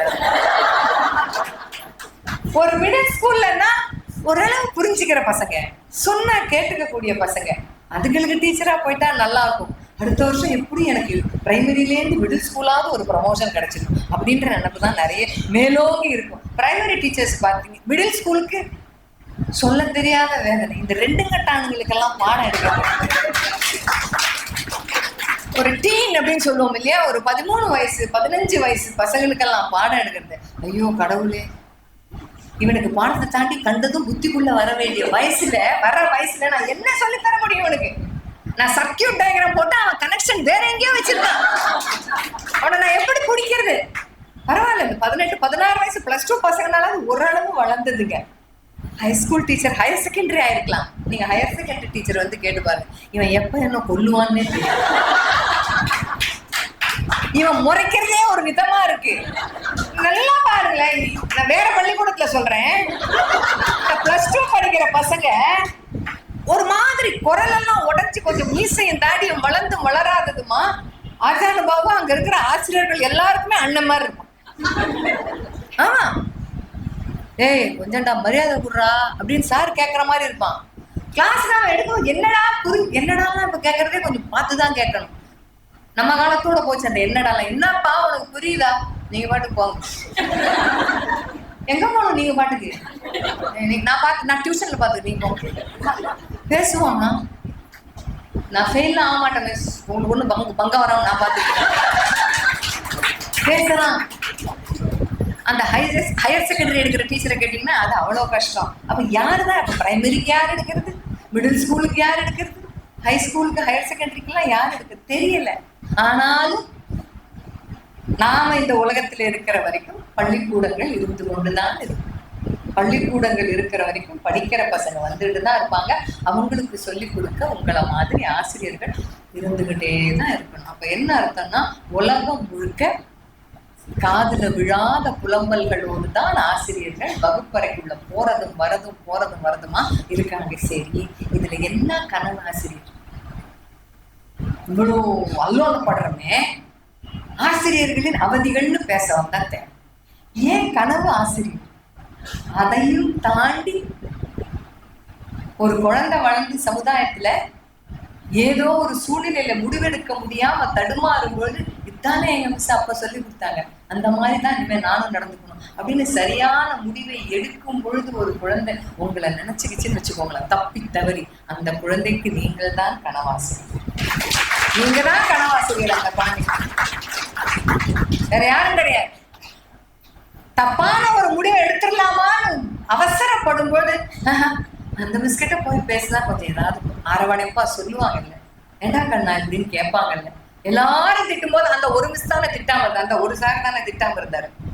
அதனால அவர்கிட்ட போய் பேசணும், அவங்க கிட்ட போய் பேசணும்னு அவன் அந்த முடிவை எடுக்காம, தவறான முடிவை எடுக்காம கொஞ்சம் ஒரு லேசா ஒரு யூட்டர்ன் போட்டு உங்களை நோக்கி வந்துட்டான்னா அவனுடைய வாழ்க்கையில் நீங்கள் தான் கனவாசிரியர். அவ்வளவு சுலபம் இல்லை. அந்த கனவு ஆசிரியர் அப்படின்றது அவ்வளவு சுலபமே கிடையாது. இந்த தலைப்பை எதை அடிப்படையா வச்சு கொடுத்தேன்னா, கனவு ஆசிரியர் ஒரு புத்தகம் இருக்கு. ஆசிரியராக நாங்கள் வாழ்நாள் முழுவதும் பணியாற்ற நாங்க முடிவு பண்ணிட்டோம் அப்படின்னு நீங்க என்னைக்கு நினைக்கிறீங்களோ ஒரே ஒரு விஷயத்த கூட சேர்த்து நினைச்சுக்கணும், என் வாழ்நாள் முழுவதும் நான் படித்துக்கொண்டே இருப்பேன் என்பதையும் முடிவு செய்து விட்டேன். அப்பத்தான் ஆசிரியராக இருக்கும். If you are bold enough to be a teacher, you should be bold enough to learn for your lifetime.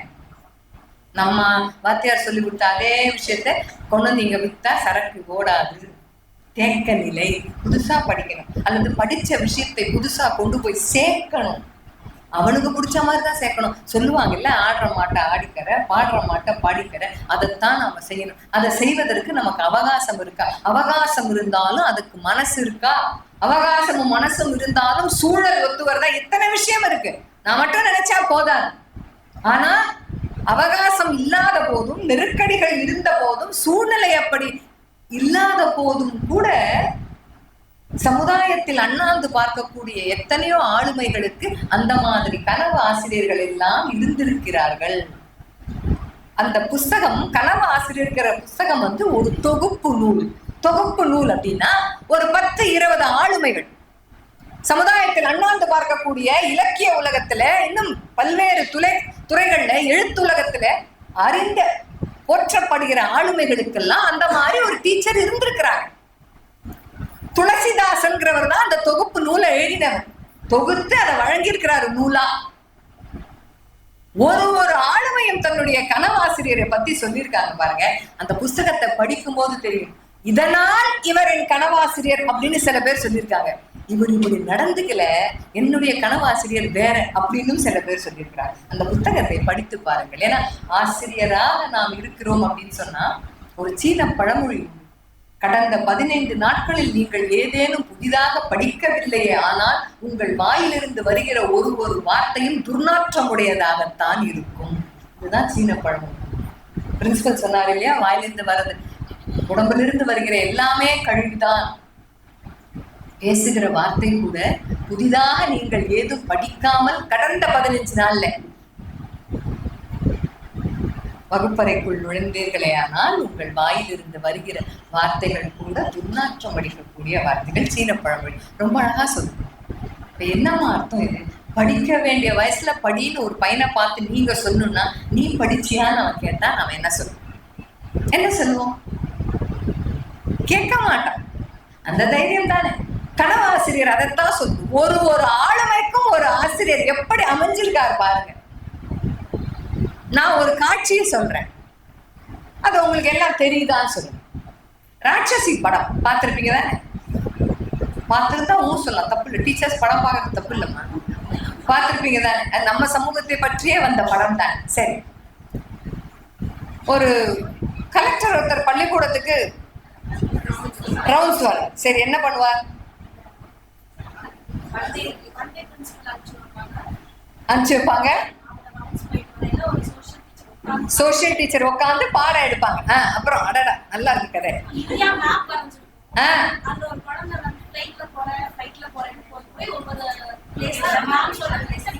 ஆமா, நீ எதுலடி போற அப்படிமா? நான் ட்ரெயின்ல போறேன் டீச்சர். நீ எதுலடா போற? நீ எங்க போற? டெல்லிக்கு போறேன். எதுல போற? ஃபிளைட்ல போறேன். அந்த காட்சி பார்ப்பதற்கே ரொம்ப அழகா இருக்கு. அந்த காட்சி எதுல இருந்து எடுக்கப்பட்ட காட்சின்னு தெரியுமா? இது வரைக்கும் நீங்க வந்து ஒரு சாதாரண மனுஷியா அந்த படம் பார்த்தவங்க. நான் இப்ப நீங்க ஒரு ஆசிரியரா இப்ப மாறிட்டீங்கன்னு வச்சுக்கோங்க. ஒரு ஆசிரியராக உங்க எல்லாருக்கும் கண்டிப்பா அந்த காட்சி எந்த இடத்துல இருந்து எந்த அடிப்படையில் எடுக்கப்பட்ட காட்சின்னு தெரியுமா? அதுக்குதான் நாம படிக்கணும். கனவு ஆசிரியர் புஸ்தகத்துல இருக்கு. பொன்னியிலன் அவரை பத்தி யாராவது கேள்விப்பட்டிருக்கீங்களா?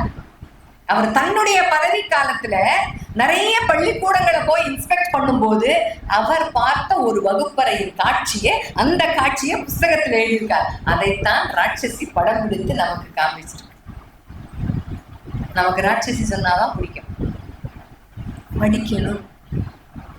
ஒரு ஆசிரியராக இந்த காட்சியை நாம திரையில பார்க்கும்போது, ஐயோ அது பொன்னியின் சார் புஸ்தகத்துல இருந்து வந்திருக்கு அப்படின்னு நாம சுடர் விட்டு எப்ப சொல்லுவோமோ அன்னைக்கு தான் கொஞ்சம் கொஞ்சமா ஆசிரியராகவே ஆறோம்னு அர்த்தம்.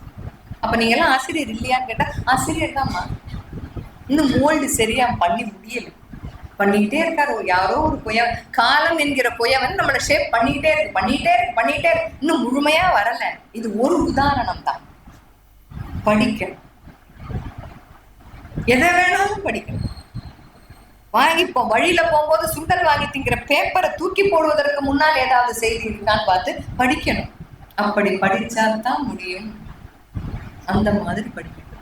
அரசு பள்ளியில படிக்கிற ஒரு பொண்ணு நாசாக்கு நான் போகணும்ன்ற கனவை நினைவாக்கியது யார் தெரியுமா? ஒரு டீச்சர். என்ன டீச்சர் தெரியுமா? அவங்க ஸ்கூல்ல மழை பெய்ஞ்சிட்டு இருக்கும் போது குட்டையா இருந்த ஒரு தண்ணியில ஒரு பேப்பர் மிதந்திருக்கு. என்ன இந்த பேப்பர்ல போட்டிருக்குன்னு பார்த்தா, நாசா போவதற்கான நுழைவுத் தேர்வு இந்த வயசுல இருக்கிற பிள்ளைங்க 11வது படிக்கிற பிள்ளைங்க கலந்துக்கலாம்னு பார்த்தோன்னு, ஐயோ என் கிளாஸ்ல ஒரு பிள்ளை அறிவாளியா இருக்காளே, அவள்கிட்ட கொண்டு போய் இதை சேர்ப்போன்னு அந்த அம்மா சேர்த்து, அந்த அம்மா பேரு கௌரி, சயின்ஸ் டீச்சர் சேர்த்து அந்த பிள்ளைக்கு ஊக்கம் கொடுத்து அந்த நாசா போயிட்டு வந்துருச்சு. அப்ப தேடி தேடி தேடி தேடி படிக்கிறது தான் ஒரு ஆசிரியருடைய வேலை. இன்னை படிக்காம நம்ம கோச் ஒரு விளையாட்டுக்குன்னு சொன்னா அதுல இருக்கிற கோச் வந்து சும்மா உட்காந்து தொப்பையை வளர்த்துட்டா சொல்லித்தர முடியாது. அந்த பிளேயருக்கு மேல கோச் வந்து ஃபீல்டுல விளையாடி விளையாடி விளையாடி தன்னை செதுக்கினால்தான் பிளேயருக்கு சொல்லித்தர முடியும். அப்ப வாசிக்கணும். அதுதான் சொன்னேன். இந்த கனவு ஆசிரியர்ங்கிற தலைப்பு அந்த புஸ்தகத்திலிருந்து தான் எடுத்தேன். ஓய்வு நேரங்களில் தயவு செய்து நூலகத்துல இந்த புஸ்தகம் கண்டிப்பா இருக்கும். இல்லைன்னா பிரின்சிபல் இன்னைக்கே வாங்கிடுவார். எல்லாருமே ஒரு காப்பி வாங்கி படிங்க. தயவு செய்து படிக்கணும். நீங்க எல்லாருமே படிக்கணும். நிறைய புத்தகங்கள் இருக்கு அந்த மாதிரி படிக்க. நான் படிச்சேன்னா நான் பாடத்திட்டத்துக்கு இந்த வெளியில நோட்ஸ் ஆஃப் லெசன்ங்கிறத நமக்கு ரொம்ப பெரிய டைனோசர் மாதிரி இருக்கு எழுதுறதுக்கு, இல்லையா? நோட்ஸ் ஆஃப் லெசன் எழுத பயந்தே வேலையை விட்ட நிறைய பேர் தெரியுமா பார்த்துருக்கேன். எழுதவே முடியல. அவனை மட்டும் 10 மார்க்குக்கு எத்தனை எழுத சொல்றோம்? அண்டர்லைன் பண்ணு, கருப்புல எழுது, ப்ளூல எழுது, மாத்தி மாத்தி எழுது, கோடு போடு, மார்ஜின்குள்ள நம்பர் போடு. எவ்வளவு சொல்லித்தரோம் குழந்தைங்க? எதையெல்லாம் சொல்லுகிறோமோ நம்மளால ஒருவேளை அதை செய்ய முடிகிறதா, அப்பதான் நாம ஆசிரியரா மாறிக்கிட்டே இருக்கோம். அதை நாம செய்யறோமா? மீண்டும் அதே கனவு ஆசிரியர் புத்தகத்துக்கே வர ஒரு ஆசிரியரை பற்றி ஒரு ஆளுமை ரொம்ப ரொம்ப அழகா சொல்லியிருக்காரு. பொன்னியிலன் சொல்லியிருக்கிறாரு, ஞானி சொல்லியிருக்கிறாரு, பிரபஞ்சன் சொல்லியிருக்கிறாரு, திரு இறையன்பு அவர் சொல்லியிருக்கிறார். எல்லாருமே சொல்லியிருக்கிறார் என்னுடைய ஆசிரியர் எப்படிப்பட்டவர்.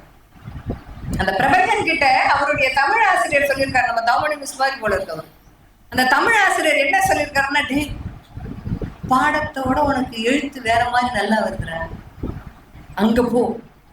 நம்ம என்ன நினைக்கிறோம், நம்ம சப்ஜெக்ட்ல 100 மார்க் வாங்க வச்சு நம்ம சப்ஜெக்ட்ல ஃபெயிலே எல்லாம் இல்லம்மா, அந்த வரலன்னா அவன் வேற எதுவும் இல்லையாவது போவான்ல. அதை எங்க கண்டுபிடிக்கிறோம்? நம்ம கண்டுபிடிக்கிறது கிடையாது. அதுதான் ஒரு ஆசிரியர். உன்கிட்ட இது இருக்கு பாரு. அந்த பிரபஞ்சன் சொல்றாரு, அதே நான் ஒரு ஆளுமையாக தெரிகிறேன்னா அந்த ஆசிரியர் கண்டுபிடிச்சது அது. அந்த ஆசிரியருக்கு நன்றி சொல்லணும். நிறைய பசங்க பாத்தீங்கன்னா பிடி சார் எப்படா வருவாருன்னு ஆசையா வருவோம். ஒரு சயின்ஸ் டீச்சரை கூட சப்ஸ்டியூஷன் கூட மாட்டாங்க. மிஸ் இன்னைக்கு என் கிளாஸ் மிஸ் வரல, நீங்க வரீங்களா சார்னு தான் போவோம். மிஞ்சி போனா தமிழ் ஆசிரியர்கிட்ட ஓடும். ஏன்னா துணைப்பாட கதையாவது அந்த அம்மா சொல்லும் இல்லை, அதுக்காக கேட்பான். ஒரு சயின்ஸ் மிஸ் வாங்க, மிஸ் பிசிக்ஸ் இப்ப முடிச்சிடும் வாங்க, ஒருத்தரும் சப்ஸ்டியூஷன் கூட மாட்டாங்க. பயாலஜி மிஸ்ஸை கூப்பிடவே மாட்டாங்க, திக்குக்கே வர மாட்டாங்க. ஏன்னு சொன்னா அந்த பிடி வாத்தியார் கிட்ட ஒரு உளவியல் இருக்கு.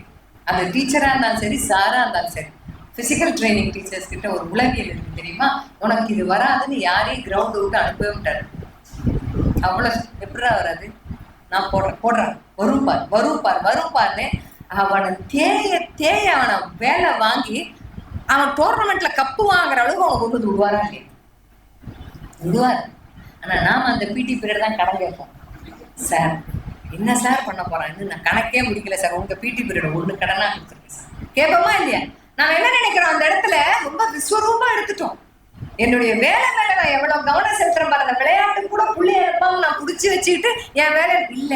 சரியான நேரத்துல வேலையை முடிக்கிற வித்தை நமக்கு தெரியாதனால தான் கடன் வாங்குறோம். விஷயம் அதுதான். நம்ம 1000 காரணம் சொல்லுவோம். அட்மினிஸ்ட்ரேட்டிவ் ஒர்க்கு நிறைய கொடுத்துட்றாங்க, எங்க மிஸ் கிளாஸ் இருக்கு குறை சொல்றது நிறைய இருக்கு. இத்தனையும் தாண்டித்தானே நிறைய கனவாசிரியர்கள் இன்னும் இருந்துகிட்டே இருக்காங்க. இப்படிதான் வகுப்பு எடுக்கும்போது நிறைய நடக்கும். இதெல்லாம் எந்த கனவாசிரியரையுமே வந்து நம்ம அமைதியா இருந்துட்டோம்னா பேசுறது கேட்கும். கிளாஸ் ரூம்ல மைக் கிடையாது தானே, எந்த ஆசிரியரையுமே மைக்கோட பேசுறது இல்லை. எந்த உத்தரவாதத்துல ஒரு ஆசிரியர் பேசுறா தெரியுமா? சத்தியமா நான் பேசுறதை இவன் கேட்பான், குறுக்க பேச மாட்டான். இப்ப அது காலர் மைக்கு கொடுத்தா என்னன்னு ஒரு கேள்வி ஒரு மிஸ்ஸுக்கு வருது. நான் அப்பவே சொன்னேன், எனக்கு காது நல்லா கேட்கும், கவலையே பட வேணாம், என் குரல் நல்லா, உங்களுக்கு குரல் கேக்குதா கடைசியில இருக்கிற வரைக்கும் கேக்குதா இல்லையா? போதும். இதை விட ஒரு கனவாசிரியர் கூட்டத்தை சிறப்பா நடத்தவே முடியாது. ஏன் சொல்றேன்னா, இந்த மாதிரி கிளிச்சஸ் எல்லாம் நடக்கும். இதை ஒரு சாக்கா சொல்லி கிளாஸை நிறுத்திட்டோம்னா பேசுவதற்கே அருகதை இல்லாத ஆளா போயிடும். இதை ஒரு சாக்கா சொல்லி உங்க கவனத்தை எல்லாம் சுருக்கிக்கிட்டீங்கன்னா நம்ம ஆசிரியரா இருக்கவே தகுதி இல்லாதவங்களா போயிடும். என்ன சொல்றோம் குழந்தைகிட்ட வகுப்பறையில? அது மழையோ வெயிலோ இடியோ புயலோ நடத்துற என்ன கவனி, எங்கேயும் திரும்பி பார்க்காது சொல்றோமா இல்லையா? அந்த உச்சபட்ச கவனத்தை தான் இன்னைக்கு நான் எதிர்பார்க்கிறேன். அப்ப வகுப்பறையில இதைத்தான் குழந்தை நம்ம கிட்ட எதிர்பார்க்கிறா. முதல்ல நாம ஒரு பிடி வாத்தியார் மாதிரி வராதுன்னு சொல்ற ஆசிரியரை குழந்தை பிடிக்கல. அதுக்கு நமக்கு எந்த உரிமையுமே கிடையாது. உனக்கு இது வராது, உனக்கு இது தெரியாது அப்படின்னு சொல்வதற்கான உரிமையை யார் கொடுத்தா? அந்த பிஎட் படிப்பு நமக்கு அந்த உரிமையை கொடுக்கவே இல்லை. நாம அப்படி நினைச்சுக்கிறோம். பிஎட்ங்கிறது என்ன தெரியுமா? தப்பே இல்லாம பாடம் நடத்துற தகுதியானவங்க லிஸ்ட்ல உன்னையும் நான் சேர்க்கிறேன், அவ்வளவுதான். நீ உன் கிளாஸ்ல இருக்கிற பசங்களை திட்டுறதுக்காகவோ அதிகாரம் பண்ணி அவனை கொஞ்சம் கூனி குறுக வைக்கிறவங்க லிஸ்ட்ல உன்னை சேர்க்கிறேன்றதுக்கு உத்தரவாதமே கொடுக்கல அந்த பிஎட். அதைத்தான் நாம யோசிக்கணும். அப்ப எனக்கு வராதுன்னு சொல்ற மிஸ் அந்த குழந்தை கிட்டே வராது. சில விஷயங்கள் பாத்தீங்கன்னா, ஒரு டீச்சர் கிட்ட போய் குழந்தை அம்மாவை தாண்டி அப்பாவை தாண்டி வேற யாரையும் தாண்டி மனசு விட்டு பேசக்கூடிய அளவுக்கான ஒரு ரிலேஷன்ஷிப், அததான் சொல்லுவாங்க டீச்சர் ஸ்டூடெண்ட் ரிலேஷன்ஷிப்னு சொல்லுவாங்க. மிக நல்ல அர்த்தத்துல அதை நாம எடுத்துக்கணும். நான் உருப்பிடுவனா மாட்டேனான்றதுலாம் அப்புறம் பாத்துக்கலாம். நான் சொல்வதை முதல்ல கேளு. அந்த மாதிரி கேட்கக்கூடிய ஆசிரியர்கள் தான் கனவாசிரியருக்கான அப்ளிகேஷன் ஃபார்ம்ல முதல்ல எடுத்து ஃபில் பண்ணலாம். அது ஒரு மிக நீண்ட படிவம்னு வச்சுக்கோங்களேன். நான் கனவாசிரியர் விருதுக்கு தேர்வாகணும்னு ஒரு பெரிய அப்ளிகேஷன் எனக்கு கொடுங்கன்னு சொன்னா, அந்த அப்ளிகேஷன்ல முதல்ல உங்க பேருக்கு முன்னாடி இருக்கிற எலிஜிபிலிட்டி சொல்வதை முதலில் காது கொடுத்து கேட்பவரா நீங்கள், அதுதான் முதல் கிரைட்டீரியா. கொஞ்சம் கேட்கறதுக்கு முன்னாடி எனக்கு தெரியும்டா, நீ வருஷ ஆரம்பத்துல இருந்து என் பிராணன் எடுக்க வந்ததுன்னு தெரியும் அப்படின்ற வார்த்தையோட முடிச்சிட்டோன்னா அவன் வரமாட்டான். நிறைய இன்சிடென்ட்ஸ் எல்லாம் படிக்கிறோம். இந்த சோசியல் மீடியாவை திறந்தா ஆசிரியரை குத்தி கொலை பண்ண ஒரு மாணவன் இருந்து ஆசிரியரோட தகாத வார்த்தை பேசி மரியாதை இல்லாமல் நடந்த மாணவர்கள் ஒண்ணு ஞாபகம் வச்சுக்கோங்களேன். நாம அப்படி சுத்தி இருக்கிற உலகம் முழுக்க அப்படிப்பட்ட மாணவர்கள் கிடையாது. நல்ல நல்ல நல்ல உதாரணங்கள்லாம் இருக்கு. இன்னும் போய் 40 வருஷம் ஆனாலும் படிச்ச பள்ளிக்கூடத்தை பார்த்து ஆசிரியர்கள் காலில் விழுந்து அவருடைய வாழ்த்துக்களை வாங்கி நிறைய விஷயங்களை ஆசிரியர்கிட்ட கேட்டு கேட்டு செய்யக்கூடிய மாணவர்கள் எல்லாம் இருக்காங்க. நம்ம தான் எதை தேடி பார்க்கிறோன்ற கண்ணு நமக்கு இருக்கணும். பசங்களுக்கு எல்லாம் பாட புஸ்தகங்களை பார்க்கிற கண்கள் வேணும்னா அதை தாண்டி நம்மை சுற்றி இருக்கிறவற்றில் நல்லதை மட்டும் பார்க்கிற திவ்ய நேத்திரங்கள் நமக்கு வேணும். அது ஆசிரியருக்கு. அவன் அப்படி கத்துறான், அப்படி பேசுறான், அந்த பையன் மதிக்கவே இல்லைன்னா அவனுக்கு வேற ஏதோ தேடல் இருக்கு, வேற ஏதோ சரியா கிடைக்கல. அவனை அப்படி போய் அணுக முடியுமா நம்மளால? முடியலன்னா தாழ்மையான குரல்ல சொல்றேன், இந்த பதவிக்கான ஆள் நாம இல்லைன்னு அர்த்தம். மிக தாழ்மையான குரல்ல சொல்றேன். இது ஆசிரியரா ஆயிடுறதுன்றது வெறும் ஒரு டிகிரியோ டெட் எக்ஸாம் எழுதியோ பிஎட்லயோ இல்லம்மா. இதெல்லாம் பேப்பர்ல வர மார்க்கும் உங்களுக்கு யார் ஆண்டது, எந்த நாட்டை எவன் கைப்பற்றினான்னு 4 கேள்விக்கான பதில சொல்லிட்டீங்கன்னா வகுப்பறையில உட்காந்துருக்கிற 40 பேரை அசஸ் பண்ணக்கூடிய தகுதி அதுல வராது. அவனுடைய பாடத்திட்டத்துல இருக்கிற பாடத்தை வேணா சொல்லித்தர முடியுமா இருக்கும். அவனை பாடத்திட்டத்துக்கு தாண்டி அவனை படிக்கிற ஒரு தன்மையும் அவனை படிக்கிற ஒரு கண்ணும் நம் ஞானக்கண் வேணும் நமக்கு. அங்கதான் கனவாசிரியர் உருவாகிறார். எப்படி ஆகிறது? எப்படி ஆக முடியும்? இத்தனையும் தாண்டி ஒரு குழந்தையை வெறும் குழந்தையா பாருங்க, அவ்வளவே தான். இந்த வகுப்புல நான் வருஷம் ஆரம்பத்துல ஒரு வருடம் திறக்குது. நீங்க 7ஆம் கிளாஸ்க்கு ஒரு டீச்சராகும், 8ஆம் கிளாஸ்க்கு ஒரு டீச்சரா, 10ஆம் கிளாஸ்க்கு ஒரு டீச்சரா போடும் பொழுது எல்லா டீச்சர்ஸும் நீங்க 6th போன வருஷம் வரைக்கும் எடுத்தீங்க, இன்னைக்கு 7th போட்டாங்கன்னு வச்சுக்கோங்க, சந்தோஷமா இருக்கும். நான் 6ஆம் கிளாஸ்ல இருந்து அடுத்த படிநிலைக்கு நான் போறேன், 7ஆம் கிளாஸ்க்கு டீச்சரா இருக்கேன் அப்படின்னு ஒரு சந்தோஷமா இருக்கும். 7ஆம் கிளாஸ்ல ஏபிசின்னு ஒரு 3 செக்ஷன் இருக்குதுன்னு வச்சுக்கோங்க, ஆரம்பிச்சிடறாங்க தான் உட்கட்சி பூசல். திரும்பி என்னோட செக்ஷன்ல வடிகட்டினதா இருக்கு எல்லாம். பி செக்ஷன் எல்லாம் ஷார்ப்பா, சி செக்ஷன் அப்படி எப்படிமா. எனக்கு மட்டும் ஏன் ஒண்ணுமே படிக்காத பசங்களாம் வடிகட்டி இந்த செக்ஷன்ல கொடுத்துருக்காங்கன்னு தெரியும். அப்படி நாம பேசிப்போம் தெரியுமா? உங்களுக்கு ஒண்ணுமே புரியல. அங்கதான் நான் யாருக்காகவும் பேசலாமா, ஒரு நிமிஷம் அதை நீங்க தைரியமா யோசிச்சு வேற பார்வையில பாத்தீங்கன்னா இந்த குழந்தைகளை கையாளக்கூடிய திறன் அத்தனையும் நான் வளர்த்துக்கணுன்ற ஒரே காரணத்துக்காக எனக்கு இந்த வகுப்பை கொடுத்துருக்கேன். எங்க நாம அப்படி யோசிச்சிருக்கோமா? யோசிச்சு அதுக்கு நாம குறைந்தபட்சம் கை கூட தட்டணும். ஏன்னா நமக்கு அது பிடிக்காது. சொல்லித்தரத்துக்கு முன்னாடியே புரிஞ்சுக்கிற குழந்தைகளுக்கு ஆசிரியர் தேவையில்லைம்மா. அந்த காலம் மாதிரி கிடையாது. இப்ப கூகுள்ல ஆன்லைன்ல அவ்வளவு டுட்டோரியல்ஸ் இருக்கு. நம்மள மாதிரி அந்த கூகுள் திட்ட கூட செய்யாது குழந்தை. இன்னொரு முறை ட்ரை பண்ணு, இன்னொரு முறை ட்ரை பண்ணு, இன்னொரு முறை ட்ரை பண்ணு, உனக்கு பாயிண்ட்ஸ் கொடுக்குறேன் அவ்வளவுதான் சொல்லும். அம்மாவை அப்பாவை கூட்டிட்டு வா மீட்டிங்க்குன்னு சொல்லாது. அவன் என்ன பண்றான்? ஆன்லைன்ல படிக்கிறது ரொம்ப சிரமமா போகுது அவனுக்கு. உண்டா இல்லையா? அவ வகுப்பறையில நாம சொல்லி தரும்போது அவன் அதைத்தான் எதிர்பார்க்கிறான். தட்டி கொடு, என்ன திட்டாத, என்ன தட்டி கொடு.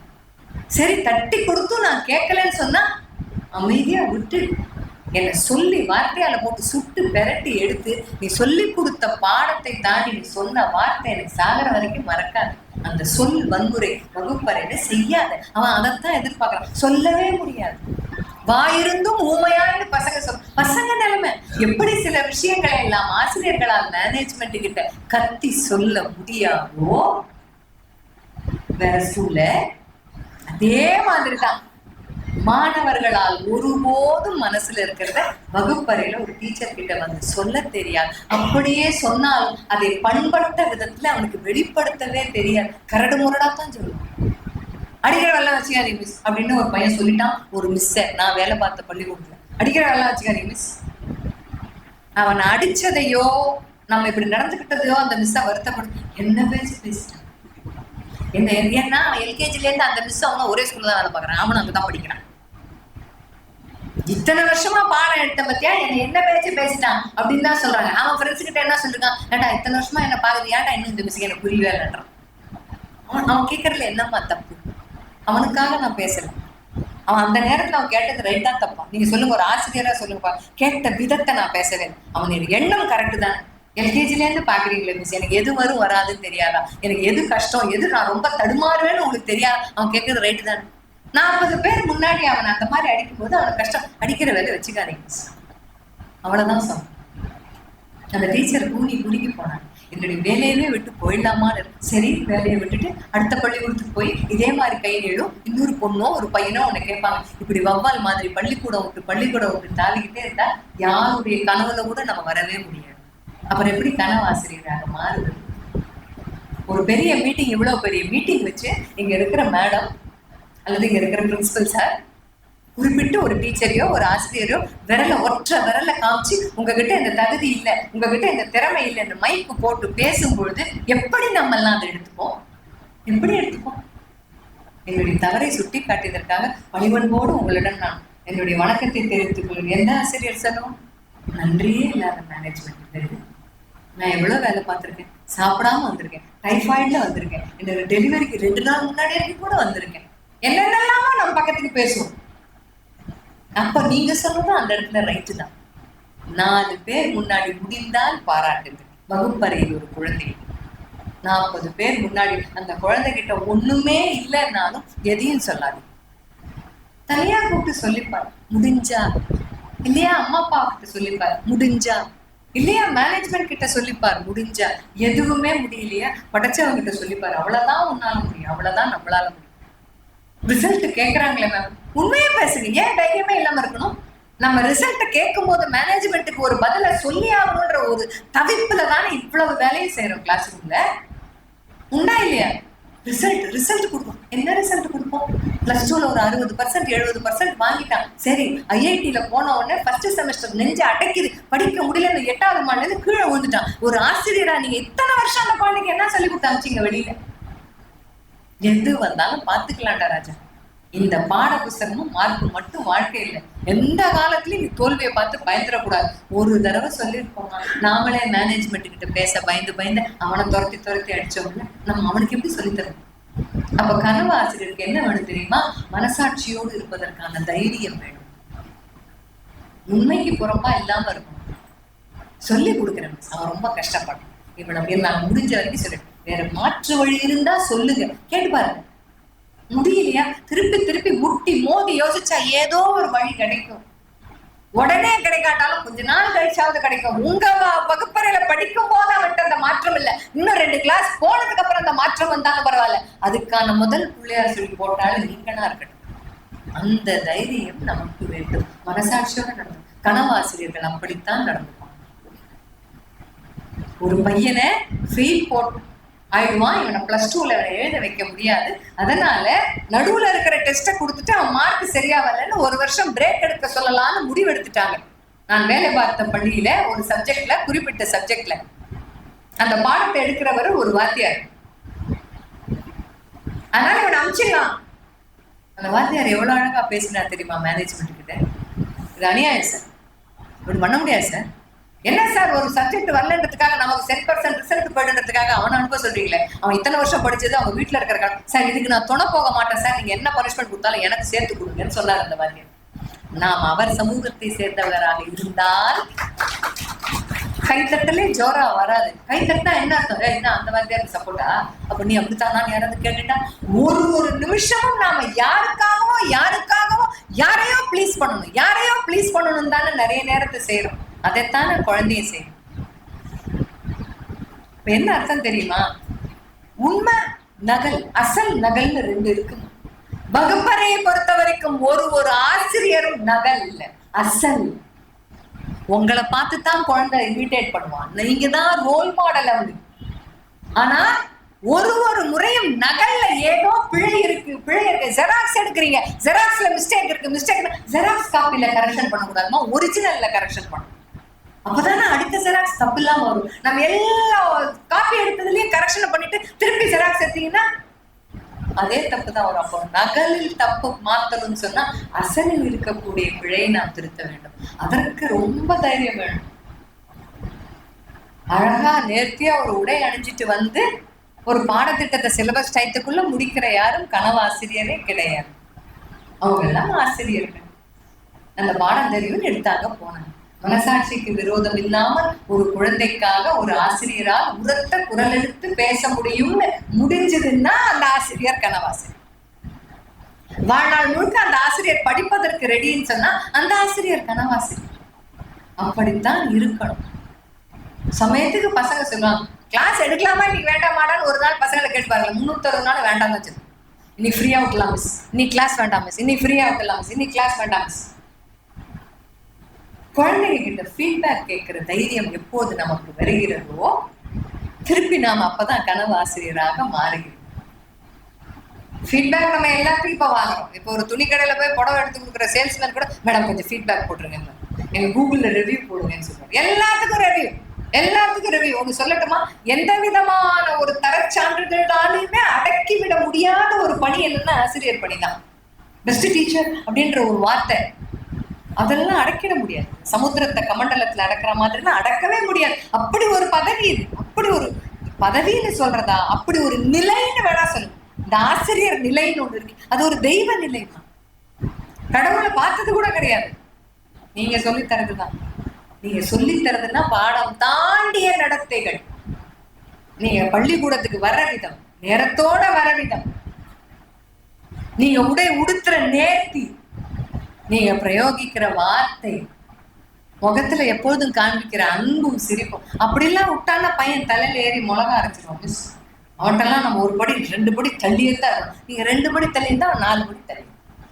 ஆக மொத்தம் ஒரே வகுப்பறையில எதிரி நாடு மாதிரி நீங்க ஒரு பக்கமா அவங்க ஒரு பக்கமா உட்காந்தா என்ன இணக்கமா நடக்கும்? நடக்கவே நடக்காது. இந்த படத்துல வந்த ஒரு சோசியல் டீச்சரோட கிளாஸ் சத்தமா இருக்குன்னு சொன்னா ஆக்கப்பூர்வமான சத்தங்கள் அதெல்லாம் நம்மளால வகுப்பறையில கொடுக்க முடியும். அதுக்கு எல்லாத்துக்கும் என்ன தைரியம் வேணும் தெரியுமா? 2 தைரியம். பசங்க கிட்டே இருந்து ஃபீட்பேக் கேட்கணும்னு ஒரு தைரியம் சொல்லணும். அதை தாண்டி சக டீச்சர்ஸோட கமெண்ட் எதுவாக இருந்தாலும் கண்டுக்காம போற தைரியம் இருக்கா நமக்கு?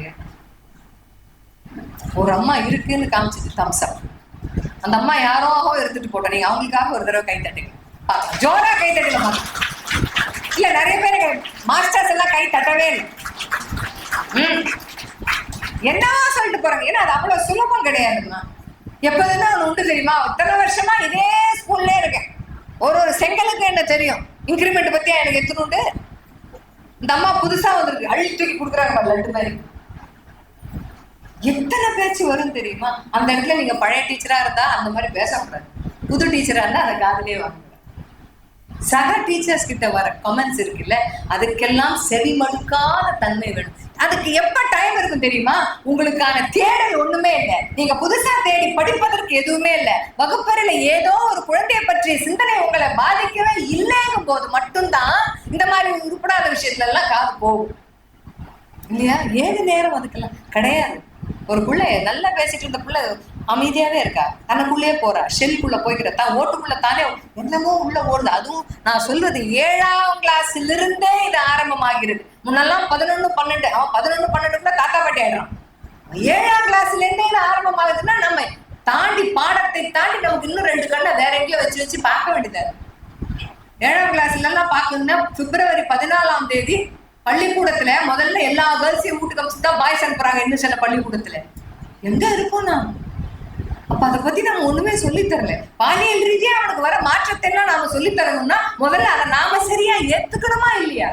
அப்ப அந்த மாதிரி எந்த சிந்தனையும் நம்மளை பாதிக்காத போதுதான் சக டீச்சரோட கமெண்ட்ஸும் சக டீச்சரோட காசிப்பிங்கும் நம்மளை ரொம்பவே பாடுபடுத்தும். அவங்க மிஸ் ரொம்ப பேசுறாங்க, எப்ப போனாலும் என் கிளாஸ், என்னோட கிளாஸ் எப்படி இருக்குன்னு என் பசங்க கிட்டே என்னை பத்தி அவங்க கேட்டுட்டு போட்டோம். நீங்க சரியா செய்கிற பட்சத்தில் யார் கேட்டா யார் வேணா கேட்டு போட்டுமே. நல்லா இருக்கிற புள்ள நல்லா இருக்குன்னு தானே சொல்லும், நல்லா இல்லைன்னு சொல்லாது இல்ல. பிடிச்சிருக்குன்னா புள்ள பிடிச்சிருக்குன்னு தானே சொல்லும், மாற்றி சொல்லாது இல்ல. யார் வேணா சொல்லிட்டு போகணும். யாரா என்ன வந்து கேட்டது, யாரா என்ன வந்து சொன்னதுன்னு நாம வகுப்பறையில கேட்டுட்டு அவன்கிட்ட ரொம்ப பேசாம படிக்கிறத பாடுறான். எப்படி படிப்பான்? சொல்வது ஒன்றும் செய்வது ஒன்றுமாக இருந்தா நம்ம ஆசிரியராகவே ஆகல. அப்புறம் எப்படி கனவாசிரியர் ஆகுது? அதுதான் சொன்ன தைரியம் வேண்டும். நம்மை சுற்றி இருப்பவர்கள் குறிப்பா நம்ம கூட வேலை பார்க்கணும். அடுத்தது ஒரு ஃபீட்பேக்னு சொன்னேன் இல்லையா? பசங்களோட ஒரு புகார் பெட்டி மாதிரி ஒரு பின்னூட்டத்துக்கு ஒரு கமெண்ட் பசங்க நம்மளை பத்தி கொடுக்கறதுக்கான ஒரு பெட்டியை மட்டும் வைங்களேன். ஸ்டாஃப் ரூம்ல உங்க டேபிள்ல பிரத்யேகமா வைங்க. அந்த டப்பாவை தொடுவதற்கான தைரியம் நமக்கு ஒரு நாள் கூட வராது.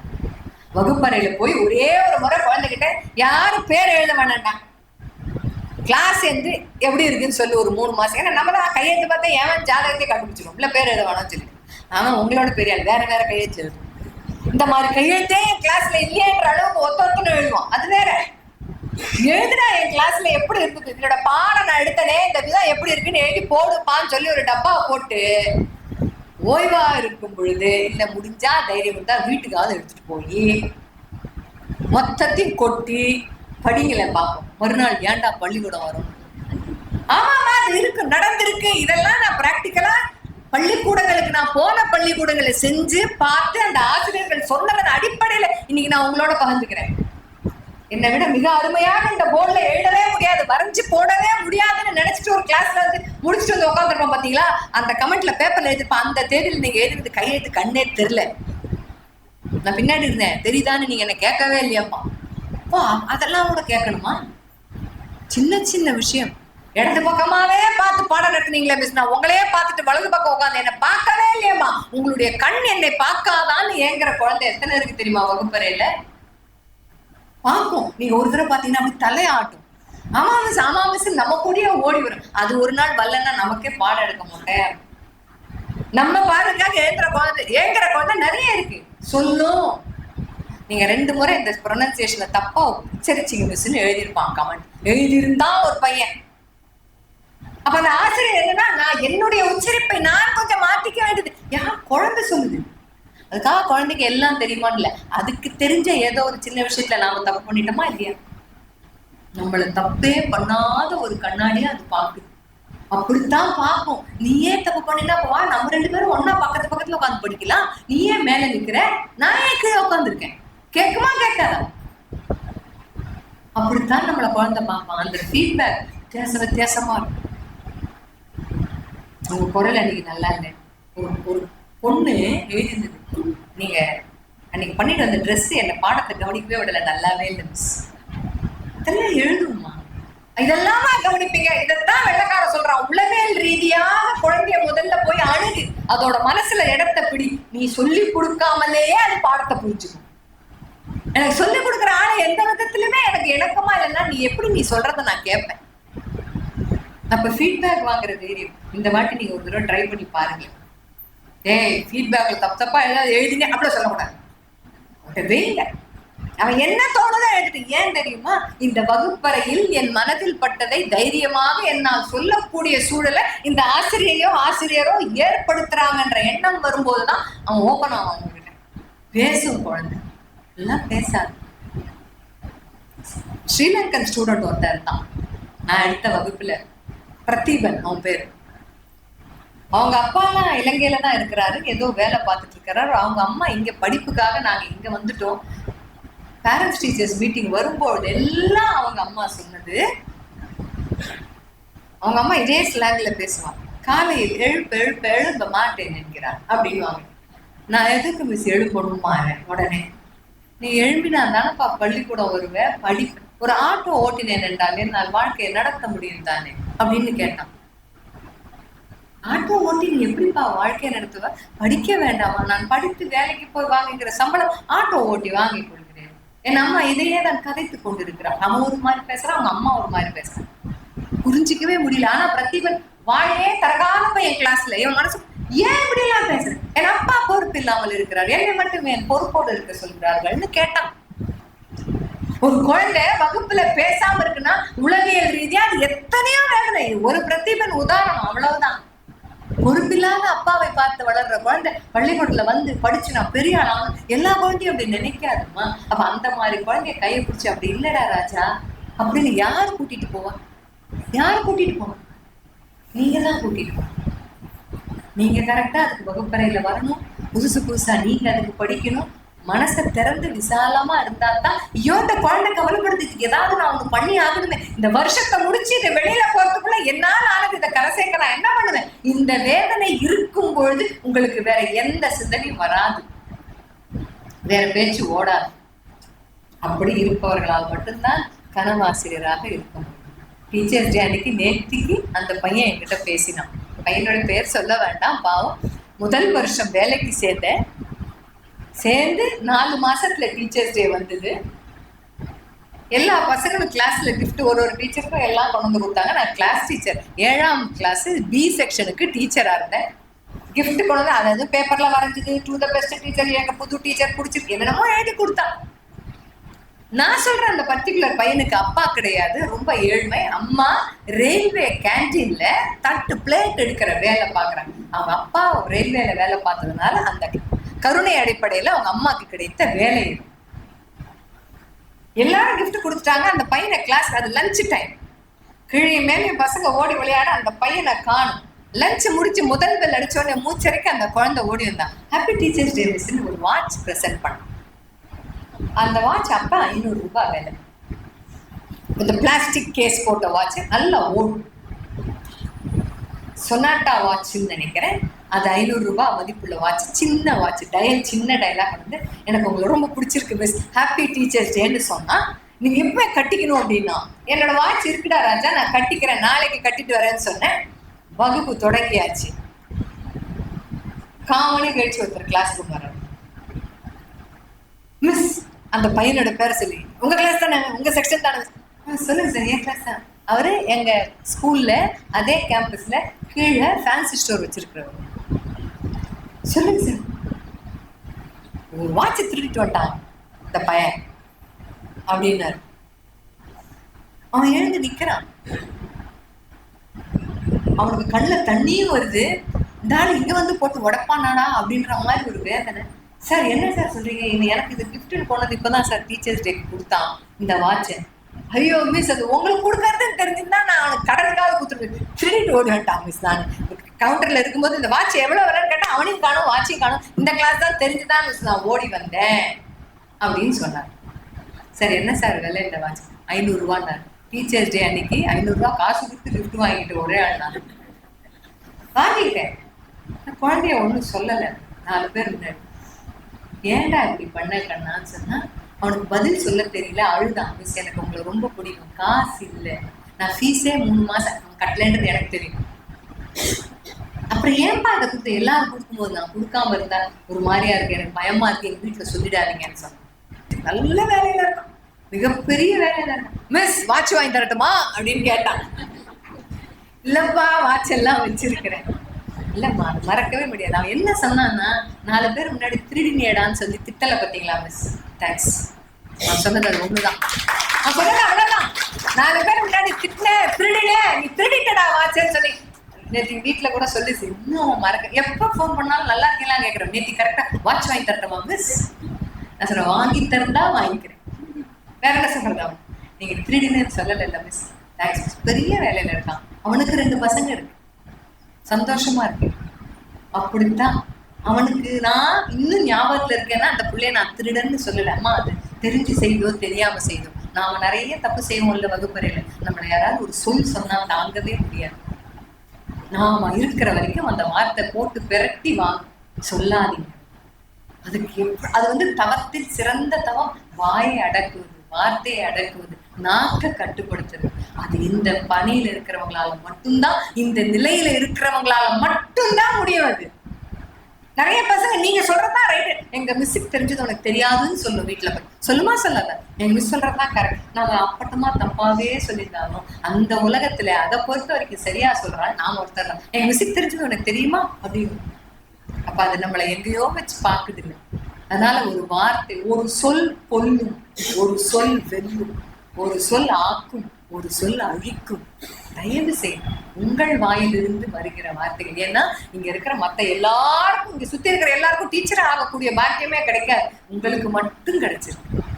எவ்வளவு பெரிய விஷயம் இதெல்லாம். டீச்சர்ஸ் டே அன்னைக்கு இப்படிதான் பேசுவாங்க. என்னைக்கு பேசினாலும் இதுதான். நான் ஆசிரியரா இருக்கேன். முன்னாள் ஆசிரியர்லாம் கிடையவே கிடையாது. ஆசிரியர் வாழ்நாள் முழுவதும் ஆசிரியர் தான். சீஃப் மினிஸ்டரா இருந்தா கூட எக்ஸ்-சிஎம், எக்ஸ்-பிஎம், எக்ஸ்-எம்எல்ஏ, எக்ஸ்-எம்பி, எல்லாத்துக்கும் ஒரு எக்ஸ் உண்டு இல்லையா? நமக்கு அது இல்லை. ஏன்னா வாழ்நாள் முழுவதும் சொல்லி கொடுத்துட்டே இருக்கிறவங்க தான் ஆசிரியர். நம் வாழ்நாளை தாண்டி பிரின்சிபல் சொன்னார் தெரியுமா? வாழ்க்கைக்கு பொருளை தேடும் பொழுது நம் வாழ்நாளுக்கு பிறகும் வாழ்கிறோம்னா அது ஆசிரியர்களால மட்டும்தான் முடியும். அப்ப எல்லா விதமான பசங்களும் இருக்கு கிளாஸ்ல. பிள்ளைடால கையை பிடிச்சுப்பான். நம்ம அட்டென்ஷனை வாங்கறதுக்கு அவன் பண்ற அநியாயம் தாங்கவே முடியாது. பொறுத்து கொள்கிறோமா, கடந்து போகிறோமா, இல்ல பொங்கி எழறோமான்றது நம்ம கிட்ட இருக்கு. அப்ப எமோஷன் கண்ட்ரோல் பண்றதுன்றதுதான் மிகப்பெரிய ஸ்கில் ஒரு ஆசிரியர். ஏன்னா அதைத்தானே அந்த குழந்தைகிட்ட எதிர்பார்க்கணும். எப்ப பார்த்தாலும் அவனை வளர்த்தா, எல்கேஜில இருக்கிற குழந்தை யூகேஜி வந்துட்டா நீ பெரிய பிள்ளை ஆயிட்ட, எங்க ஒழுங்கா நடந்துக்கோங்க. யூகேஜில இருக்கிறது 1வது தான் வந்திருக்கும். ஒரு க்ரோன் அப் சைல்டு வரும். நீ எத்தனை வருஷமா பாடம் எடுக்கிற, நீ எப்ப வளர்ற? யாரு கேட்கறது இந்த கேள்வி? நமக்கு நம்மளே தான் கேட்கு. அதுக்கு என்ன அர்த்தம் தெரியுமா? பெரிய பலம் ஒரு ஆசிரியருக்கு. தைரியம் என்ன? உங்களோடு நீங்கள் எத்தனை முறை பேசிக் கொள்கிறீர்கள். பேசியிருந்தா உங்களுக்குள்ள நீங்க ஏற்கனவே இவங்களோட பேசிய பைத்தியமான ஐட்டம்ஸ். எனக்குள்ள நானே எப்படி பேசி அந்த ஆன்மாவோடு பேசிப்பாரு. எங்க ஒரு 4:30 மணி 5 மணிக்கு பாட வேலை முடிஞ்சு, பள்ளிக்கூடம் முடிஞ்சு வீட்டுக்கு போகும்போது நீங்க நான் பண்ணதெல்லாம் கரெக்டா அப்படின்னு ஒரே ஒரு கேள்வி. அந்த புள்ளைய ஓங்கி அரைஞ்சிருக்க வேண்டாம். அறிவு கெட்டவளே நாம சொல்லியிருக்க வேண்டாம். முட்டாள்னு திட்டிருக்க வேண்டாம். எம்எஸ்சி படிக்கும்போது ஹெச்ஓடி, வேற டிபார்ட்மெண்ட் ஹெச்ஓடி, அந்த டிபார்ட்மெண்ட்ல இருந்த ஒரு புள்ள ஏதோ கேட்க போது எதிர்த்து பதில் பேசியிருக்கிறான். பேசினா நாங்க எல்லாரும் இருந்தோம்.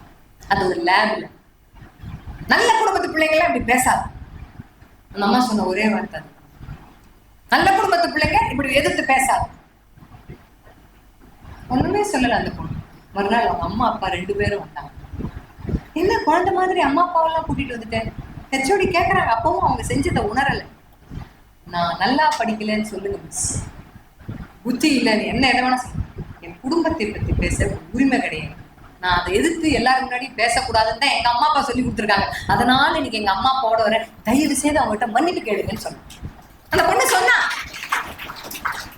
பிரியா பாலகிருஷ்ணன் அவர் பேரு, பேசி முடிச்சிருக்காரு, யூஎஸ்ல இருக்கா. நாங்க ரொம்ப தைரியமா பார்த்தோம் அந்த பொண்ணு. எப்படி மிஸ் எங்க குடும்பத்தை சொல்லுவீங்க? எங்க அம்மா அப்பா கிட்ட மன்னிப்பு கேளுங்க, என்னை நல்லா வளர்க்கறதுனால தான் நேற்று எல்லாரும் முன்னாடி நான் அவங்களை எதிர்த்து பேசல மிஸ் அப்படின்னு சொன்னான். அவ சொன்ன 2 பதில் சொன்னதுக்கு அந்த அம்மா அவளை தாங்க முடியல. நல்ல குடும்பத்துல பாருங்க இந்த மாதிரிலாம் பேச மாட்டான் அப்படின்னா. வார்த்தை நம்ம எவ்வளோ உயரத்துல எது கொண்டு வைக்குதுன்னா, நம்ம படிப்பை தாண்டி நம்ம பண்பும் நாம பேசுற வார்த்தையும் நம்மளுடைய அணுகுமுறையும் தான் உச்சியில வைக்கும்.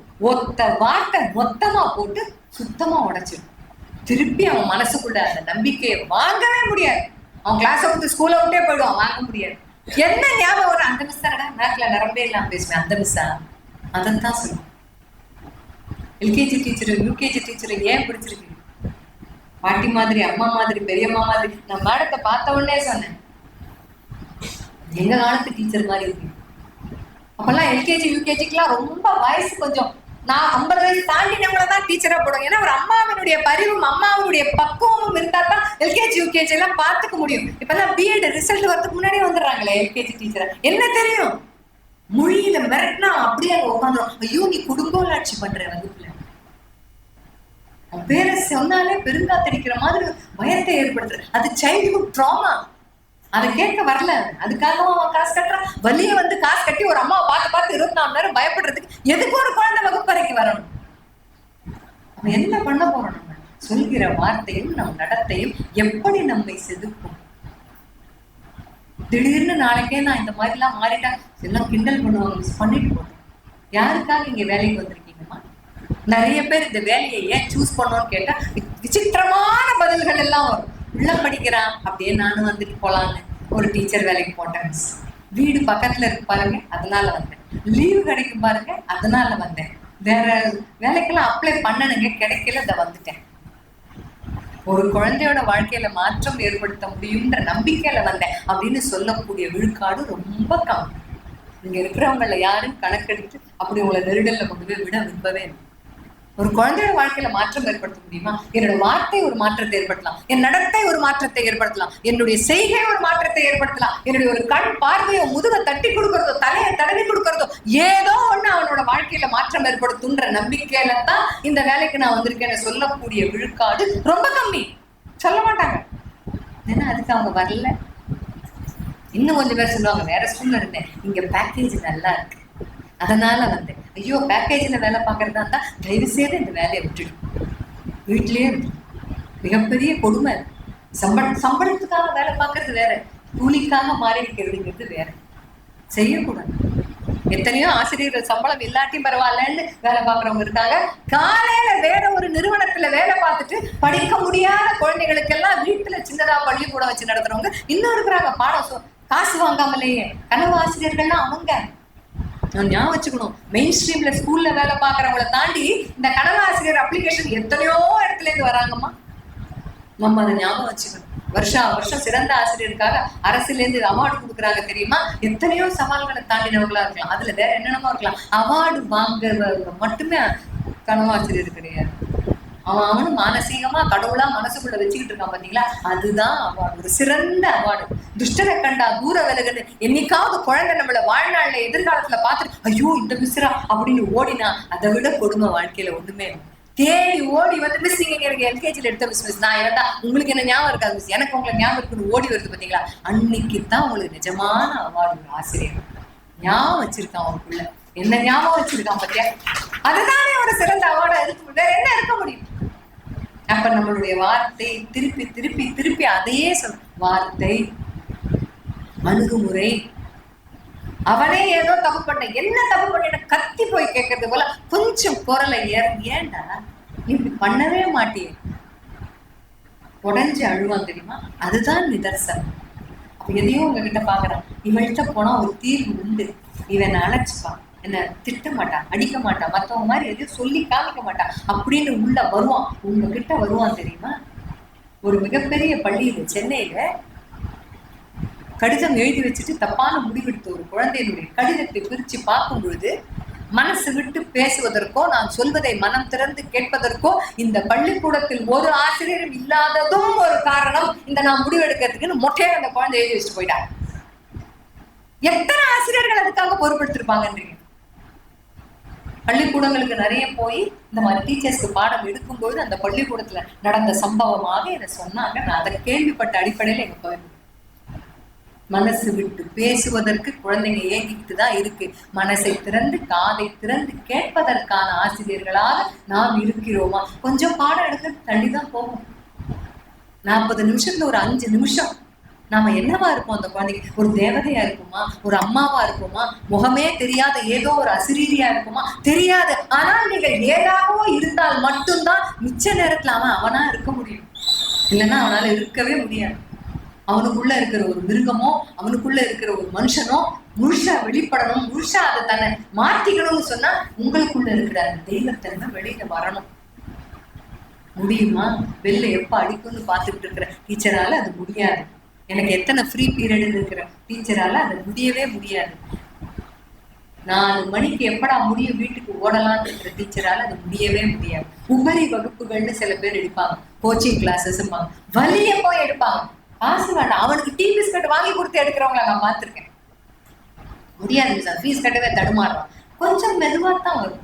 40 இருக்கு ஒரு கிளாஸ்லன்னா ஒரு சட்டியில போட்ட சோழ வேத மாதிரி தான் அந்த 40 எல்லாம் ஒரே நேரத்துல பொரியவே பொரியாது. அவளதான் பொரிஞ்சு முடிஞ்சிருச்சுன்னு எடுத்து அடுப்பை நிறுத்திட்டு கீழே வச்சுட்டு துப்புன்னு ஒண்ணு பொரியும். வருஷம் முடிவுலதான் அவன் பாடமே ஆரம்பிக்கும். புரியும். என்ன செய்யணும்? பொறுத்திருக்கணும் இல்ல, பொறுமை வேணும். வாய் தேய தேய பாடம் எடுக்கிற டீச்சருக்கு கால் கடுக்க கடுக்க பொறுமையா அதுக்காக காத்திருந்து நிக்க முடியும்னா அவதான் கனவாசிரியர். அவன் தான் கனவாசிரியர். முடியுமா நம்மளால? இந்த பிரமாணம் எடுத்துக்க முடியுமா? தெரியாது. என்ன பிரமாணம் எடுத்துக்கிட்டு வந்தான்? நான் ஆசிரியர் ஆற ஒரு பதவிக்கு பிரமாணம் எடுத்துட்டு வராங்க. ஆசிரியர் ஆகும்போது என்ன பிரமாணம் எடுத்துக்கிட்டோம்? இந்த சமுதாயத்துல ஏதோ ஒரு சின்ன மாற்றம், வழிதவறி போகிற ஒரு ஆட்டுக்குட்டிக்கு நான் ஒரு நல்மைப்பனா இருப்பேன்ற ஒரு பிரமாணத்தை எடுத்துக்கொண்டு நாம் எல்லோரும் வந்தோம்னா தெரியாது. சொல்லுவாங்க தெரியுமா? ஆட்டு மந்தையில் வழிதவறி போகிற ஆடாக இருக்கத்தான் நான் விரும்புகிறேன், அவர் அது மட்டும்தான் மரி எண்ணி மடியில் உட்காரும் பாக்கியத்தை பெற்றதுன்னு சொல்லுவாங்க. அந்த மாதிரிதான் ஒரு குழந்தையும் அட்டென்ஷன் சீக்கிங். கிளாஸ்ல ஒண்ணு கவனிக்கல, கிளாஸ்ல ஒண்ணு வித்தியாசமா நடந்துக்குதுன்னா அந்த டீச்சர் அப்பதான் என்ன பார்ப்பான்? அவன் என்கிட்ட வருவான், என்ன அணுகுவா, எனக்கு அன்பு தருவா, ஆதரவா இருப்பா, வருடி கொடுப்பா. அதுக்காக அது பொண்ணு. ஆனா நம்ம என்ன பண்றோம்? அது தீய சக்தியாத்தான் அதை பார்க்கணும். தெரியாது. உங்களுக்கு தெரிந்த உலகம் முழுவதும் அதுக்கு தெரியவே தெரியாது. அப்ப கனவாசிரியராக நீங்கள் இருக்கணும்னா, அவனை புரிஞ்சுக்கணும்னா நம்ம நடத்தையில் நிறைய மாற்றங்களை கொண்டு வர வேண்டும். பொறுமை வேணும். சட்டியில போட்ட சோழத மாதிரி தான் திடீர்னு உங்க கிளாஸ்ல இந்த வருஷம் முழுக்க கொஞ்சம் மந்தமா இருப்பான், அடுத்த வருஷம் அந்த கிளாஸ்ல போனோடனே ரொம்ப அழகா படிப்பான். போன வருஷம் முழுக்க ஏன்டா உசிர் எடுத்தேன்? இல்ல, போன வருஷம் நீங்க போட்ட ஏதோ விதை அங்க போய் முளைச்சிருக்கு. மார்கட்டி கொள்ளுங்கள்.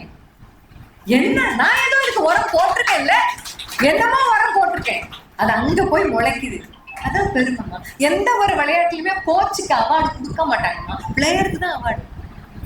சூப்பரா சொல்லி கொடுங்க. வாலிபால் யாரா கோச்சு, அவரு கூப்பிடுற அவார்டு இல்ல. உன்னையா நீ வெளியில ஆடுகளத்துல எவன் ஆடுறோன்னா அவனுக்கு தான் அவார்டு. ஆனா தயார் செஞ்சவங்க அவனுக்கு அவார்டெல்லாம் கொடுத்து அவனை சுருக்கிடவே முடியாது. கோச்சுக்கு அவார்டு கொடுத்து அடக்கிட முடியுமா? அதுதான் சொன்னேன். அப்படித்தான் ஆசிரியர். நான் என்னமோ உரம் போட்டேன், அடுத்த வருஷம் போய் அது அந்த கிளாஸ்ல முளைக்குதுன்னா அப்ப மார்க் தட்டிக்கணும். நீங்க ஏன் வேத நான் போட்டேன் உரம், இதோ வளர்ந்துருக்கு, இது என் பேரை சொல்லும், என்னைக்காவது சொல்லும், என்னைக்காவது ஞாபகப்படுத்து. அப்படி இருக்கக்கூடியவர்களால் மட்டும்தான் கனவு ஆசிரியராக மாறும். இல்லைன்னா அவன் கனவுல நீங்க வந்தாலும் பயந்து பார்க்கலாம். மிஸ் வராட்டான். அவன்கிட்ட வளர்ந்ததுக்கு அப்புறம் ஒரு பள்ளிக்கூடத்துல என்ன பேச கூப்பிட்டாங்க. நான் வேலை பார்த்துட்டு அப்புறம் அந்த வேலையிலேருந்து நகர்ந்து வந்துட்டேன்னா வீடு மாறிட்டேம்மா, நீங்க பள்ளிக்கூடத்திற்கு பேச வாங்கன்னு சொல்லி இதே மாதிரி பேசிட்டு இருக்கும்போது முன் வரிசையில நிறைய பேரண்ட்ஸ் அன்னைக்கு வந்து ஆனுவல் டேங்கிறதுனால பேரண்ட்ஸ் அவங்க குழந்தை கையை பிடிச்சிட்டு உட்காந்துருந்தாங்க. முன் வரிசையில உட்காந்து ஒரு குழந்தையினுடைய அப்பாவும் அம்மாவும் பார்த்து சிரிக்கிறாங்க பேசும்பொழுது. அவங்க அப்பாவுக்கு கொஞ்சம் சொட்டையெல்லாம் விழுந்து போச்சு. இது சிரிக்கிறதுனால எனக்கு அவரை பார்த்த மாதிரி இருக்கா, இல்ல எனக்கு அவர் பார்த்ததுனால அவர் சிரிக்கிறாரா, எனக்கு புரியல. அந்த மேடையை விட்டு இறங்குற வரைக்கும் எனக்கு அவரை புரியல, ஒரு மாதிரியான நிலை. பேசி முடிச்சு வந்த உடனே அந்த குழந்தையினுடைய அப்பா என்னுடைய காலில் தொட்டு, ஞாபகம் இல்லையா மிஸ், அவன் மிஸ்ன்னு சொன்ன என்ன படிச்சிருக்கான். ஏன்னா ஸ்டூடெண்ட் ஏன் மறந்து போச்சுன்னா தப்பா சொல்றேன்னு நினைக்கிறேன். அடையாளம் தெரியாதவளுக்கு முன்ன தலையில முடியே இல்லை, அவன் வேற மாதிரி இருந்தான் அந்த பையன். எனக்கு தெரியல, அவன் பேர் சுதர்சன். தெரியலப்பா, சுதர்சன் மிஸ், நான் தான் மிஸ் அப்படின்னு சொல்லி அவன் படிச்ச கிளாஸ்ல என்கிட்ட 15 வருஷத்துக்கு முன்னாடி படிச்ச பையன் ஞாபகம். என் குழந்தை மிஸ் இங்கேதான் போட்டிருக்கேன். உங்களை மாதிரியே டீச்சர்ஸ் என் குழந்தைக்கு வந்தா நல்லா இருந்தா மிஸ் நம்ம ஸ்கூல்லயே போட்டேன், எங்க ஸ்கூல் பிடிச்சிருக்கு மிஸ், இந்த ஸ்கூல்ல தான் மிஸ் என் குழந்தைய படிக்கணும். என்ன தெரியுமா அர்த்தம்? என்னைக்கு உங்க கிளாஸ்ல படிக்கிற ஒரு புள்ள நாளைக்கு நம்ம குழந்தைங்களுக்கு இதே மாதிரி ஒரு டீச்சர் வரணும்னு அவன் நினைப்பான் தெரியுமா? +2 படிக்கும் போது நீங்க கேட்பீங்க இதெல்லாம் கூட ஒருத்தன் நினைப்பான், இந்த மாதிரி டீச்சர் என் புள்ள சந்திச்சிடவே கூடாதுன்னு முதல்ல நினைப்பான். சில டீச்சரை பார்த்தோம், ஐயோ என் புள்ள பாவம் இப்படிலாம் டீச்சர் தான் நான் தாங்கிட்டேன், என் புள்ள தாங்க மாட்டாமா நினைப்பாம்மா. அவ்வளோ அறிவு அவனுக்கு இருக்கு. அப்படி அவன் நினைத்தானே ஆனால் கனவாசிரியர் எல்லாத்தையும் மீறி டாக்டர் ஆகணும், இன்ஜினியர் ஆகணும். நம்ம நீட் கோச்சிங் எல்லாம் பிறக்கும் பொழுதே கொடுக்க ஆரம்பிச்சிடும்ல, அந்த மாதிரி ஆகணும்னு நினைக்காம நான் உங்களை மாதிரி ஒரு டீச்சர் ஆகணும்னு ஒரு குழந்தை நினைச்சதுன்னா உச்சபட்ச வெற்றி ஒரு ஆசிரியருக்கு. அதுதான் ஒரு ஆசிரியருக்கான உச்சபட்ச வெற்றி. ஏன் எத்தனை வாழ்க்கையில் மாற்றங்கள், எத்தனை பேர் வாழ்க்கையில மாற்றம். என் டீச்சர் மாதிரி வர எங்க மிஸ் சொல்லுவாங்க அப்படின்னு ஒரு பேச்சு பேசும்போது அவன் சொல்லுவான் தெரியுமா, மறக்கவே மாட்டான். பிடி சார்லாம் தான் அவனுக்கு ஹீரோ. கையில் அடிபட்டாலும் காலில் அடிபட்டாலும் சும்மா பாகுபலி மாதிரி தூக்கிட்டு ஓடுவார் ஃபர்ஸ்ட் எய்ட் ரூம். எனக்காக என் மத்திய இருந்தேன், சட்டையில ரத்தம் பரவாயில்ல வாடா நான் பாத்துக்கிறேன், அதெல்லாம் தான் அவன் எதிர்பார்க்கறான். எனக்காக ஒரு வளர்ந்த ஒரு ஆசிரியரால இவ்வளவு அன்பை காமிக்க முடியுமா? அதைத்தான் நான் சொல்லி தருவேன். திருடுறது சின்ன சின்ன விஷயத்துல எனக்கு ஒருத்த மாச்சு திருடினால அந்த மாதிரி செய்வான், நிறைய பொய் சொல்லுவான். இவன் இப்படித்தான் திருடனாத்தான் போய் முடிவான்னு ஒரு முடிவை எடுக்காம அவன்கிட்ட ஏதோ ஒண்ணு இருக்குன்னு எப்ப நம்ம பார்க்க ஆரம்பிக்கிறோமோ பொய் சொல்லும் போது சொல்லத்தான் செய்யும். நமக்கு நிறைய நிக்நேம்லாம் பசங்க வைப்பாமா, பின்னாடி வேற பேர் வச்சு கூப்பிடுவான். அதுலெல்லாம் அசைஞ்சு கொடுத்துட்டோம்னு வச்சுக்கோங்களேன், அப்புறம் இந்த நிலைமையில நம்ம இருக்க முடியும். நமக்குன்னு சில விஷயங்கள் செய்வதற்கு உரிமையே கிடையாது. அதையும் நீங்க நினைச்சுக்கணும். ஒரு டீச்சரா இன்னொரு குழந்தைய பத்தி இன்னொரு குழந்தைகிட்டயோ ஸ்டாஃப் ரூம்லயோ பேசுவதற்கான உரிமை நமக்கு கிடையாது. ஒரு குழந்தைய பத்தி அவதூறா பேச என் கிளாஸ்ல ஒண்ணு இருக்கு தெரியுமா அப்படின்னு நோட்டீஸ் போர்டுல ஒட்டாத அளவுக்கு பேசுவோம் தெரியுமா, அந்த உரிமை நமக்கு கிடையாது. கண்ணியம் இல்லாத உடையை உடுத்துவதற்கான உரிமை நமக்கு கிடையாது. கண்ணியம் இல்லாத வார்த்தையை பேசுவதற்கான உரிமை நமக்கு கிடையாது. யாரோடையும் கம்பேர் பண்ணி பேசுற உரிமை அறவே கிடையாது. நீ தோத்து போயிட்ட, உனக்கு இது வராதுன்னு ஒரு குழந்தையை முத்திரை குத்துவதற்கான உரிமை எந்த காலத்திலும் ஒரு ஆசிரியருக்கு கிடையாது. ஆசிரியருக்கும் கிடையாது, ஆசிரியருக்கும் கிடையாது. யாரு எது சொன்னாலும் நம்ம மனசுல நெஞ்சில் பயமின்றி நம்ம கரெக்டா தான் போறோம்னு சொன்னா சுத்தி இருக்கிற இந்த டீச்சர்ஸ் எது சொன்னாலும் தைரியமா இருக்கக்கூடிய பாங்க எப்ப நமக்கு வருதோ அன்னையில இருந்து நம்ம அந்த அப்ளிகேஷன்ல நம்மளும் பேரை ஃபில் பண்ணலாம். மனசுக்குள்ள மானசீகமா கனவாசிரியருக்கான ஒரு டெம்ப்ளேட்டை வச்சுக்கோங்களேன். என் பேரை பதிவு பண்ணுவதற்கான தகுதியில் என்ன, இன்று முதல் தயவு செய்து வாசிப்பதை பழக்கமாக வைத்து அதை சொல்லி முடிக்கிறேன். வாசிக்கணும், நிறைய விஷயங்கள் சொல்லலாம். இப்படி இருந்தா நல்ல டீச்சர், அப்படி இருந்தா நல்ல, இதுக்கு ஒரு கட்டுக்குள்ள அடங்காது. இது இவ்வளவுதான் போட்டு 10 பாயிண்ட் தான் நீங்க நல்ல டீச்சரா அப்படிங்கிறதுக்கு இல்ல. போயிட்டே இருக்கும்.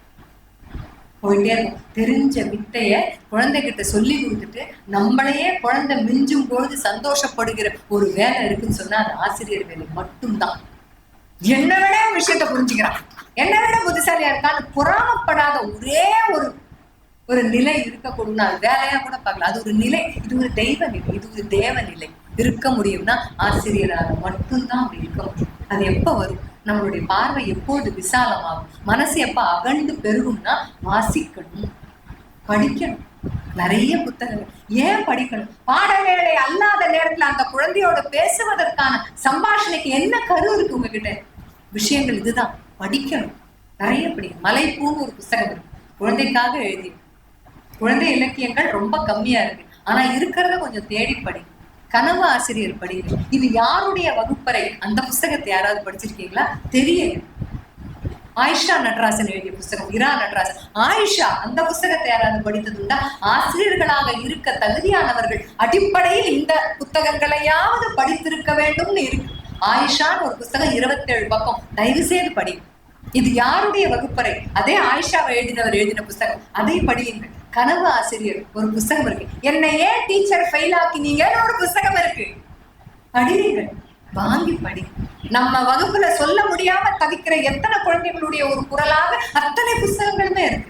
படிக்கணும். படிச்சாதான் இந்த புத்தகம் படிச்சேன் தெரியுமா, நான் உனக்கு சொல்றேன்னு என்னைக்கு நீங்க பகிர்றீங்களோ அவன் நாளைக்கு மிஸ் நான் இதை படிச்சேன் சிறிய லிமிட்டி விட்டா தான் எரியும். அதுதான் உங்களுடைய வேலை.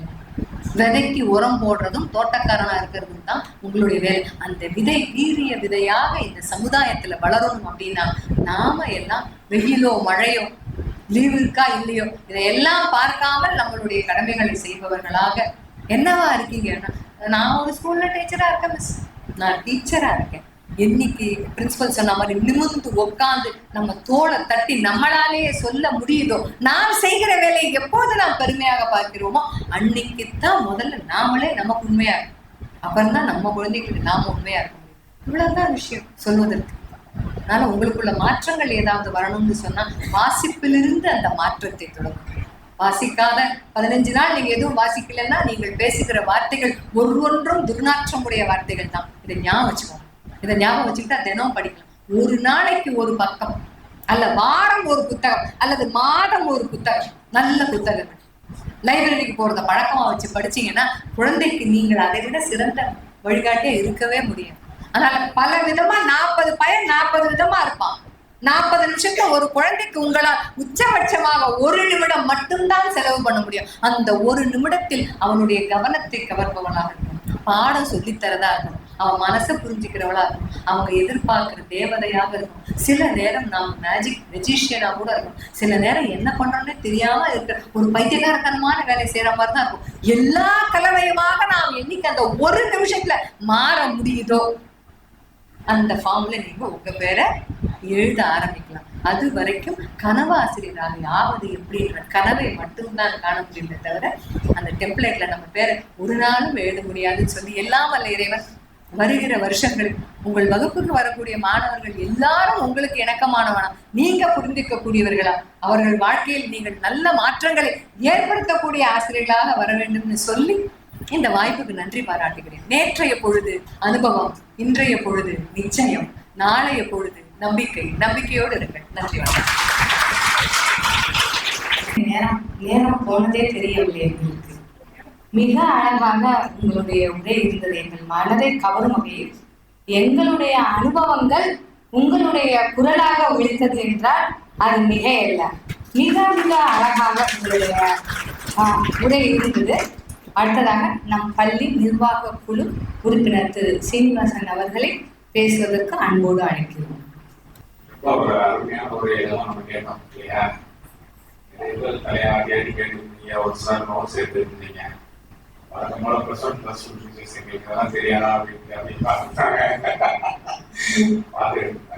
எல்லாருக்குமே நம்மளுக்கு தேவையான ஒரு மிக சிறப்பான ஒரு முறை. இது பெரிய ஆச்சரியம்னா மேலோட ஹஸ்பண்ட் வந்து அங்க திரும்பவே இல்லை, கேட்டுட்டே இருந்தாரு. வாழ்க்கை பூரா அவங்களோட பேசுறாங்க, கேட்டுட்டு இருக்காரு. எனக்கு பெரிய ஆச்சரியா இருக்கும். தனியா கேட்டுக்கலாம்.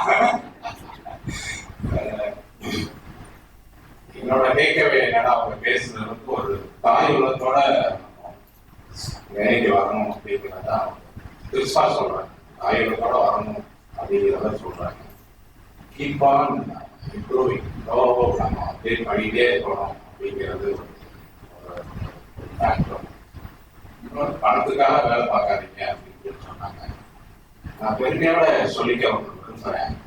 நாங்க வருஷம் இன்கிரிமெண்ட் போடுறப்ப எந்த ஒரு டீச்சருமே என்கிட்ட வந்து எங்களுக்கு சம்பளம் பண்ணாது. எனக்கு நான் கேட்டது ஏதாவது ஒரு எக்ஸ்ட்ராடனரி ஏதாவது நெசசிட்டி இருந்தா ஸ்பெசிஃபிக்கா வந்து கேட்பாங்களே. எங்க பள்ளியை பத்தி நான் சொல்லணும் இல்லையா, இது வரைக்கும் என்கிட்ட யாருமே கேட்டதே இல்லை. அது நிச்சயம் நிறைய பேர் ஒரு கனவு ஆசிரியரா இருக்க தகுதியான பேர் கூட மரிசாந்தி மேடம் வந்து ஒரு கிஃப்ட் வாங்கினாங்க ஸ்டூடெண்ட்ஸ் இல்லையா, நம்ம ஸ்போர்ட்ஸ் டே இல்லையா, நீங்க சொன்னாலே இன்சிடென்ட் தான். அது மாதிரி அவங்க மாதிரி நிறைய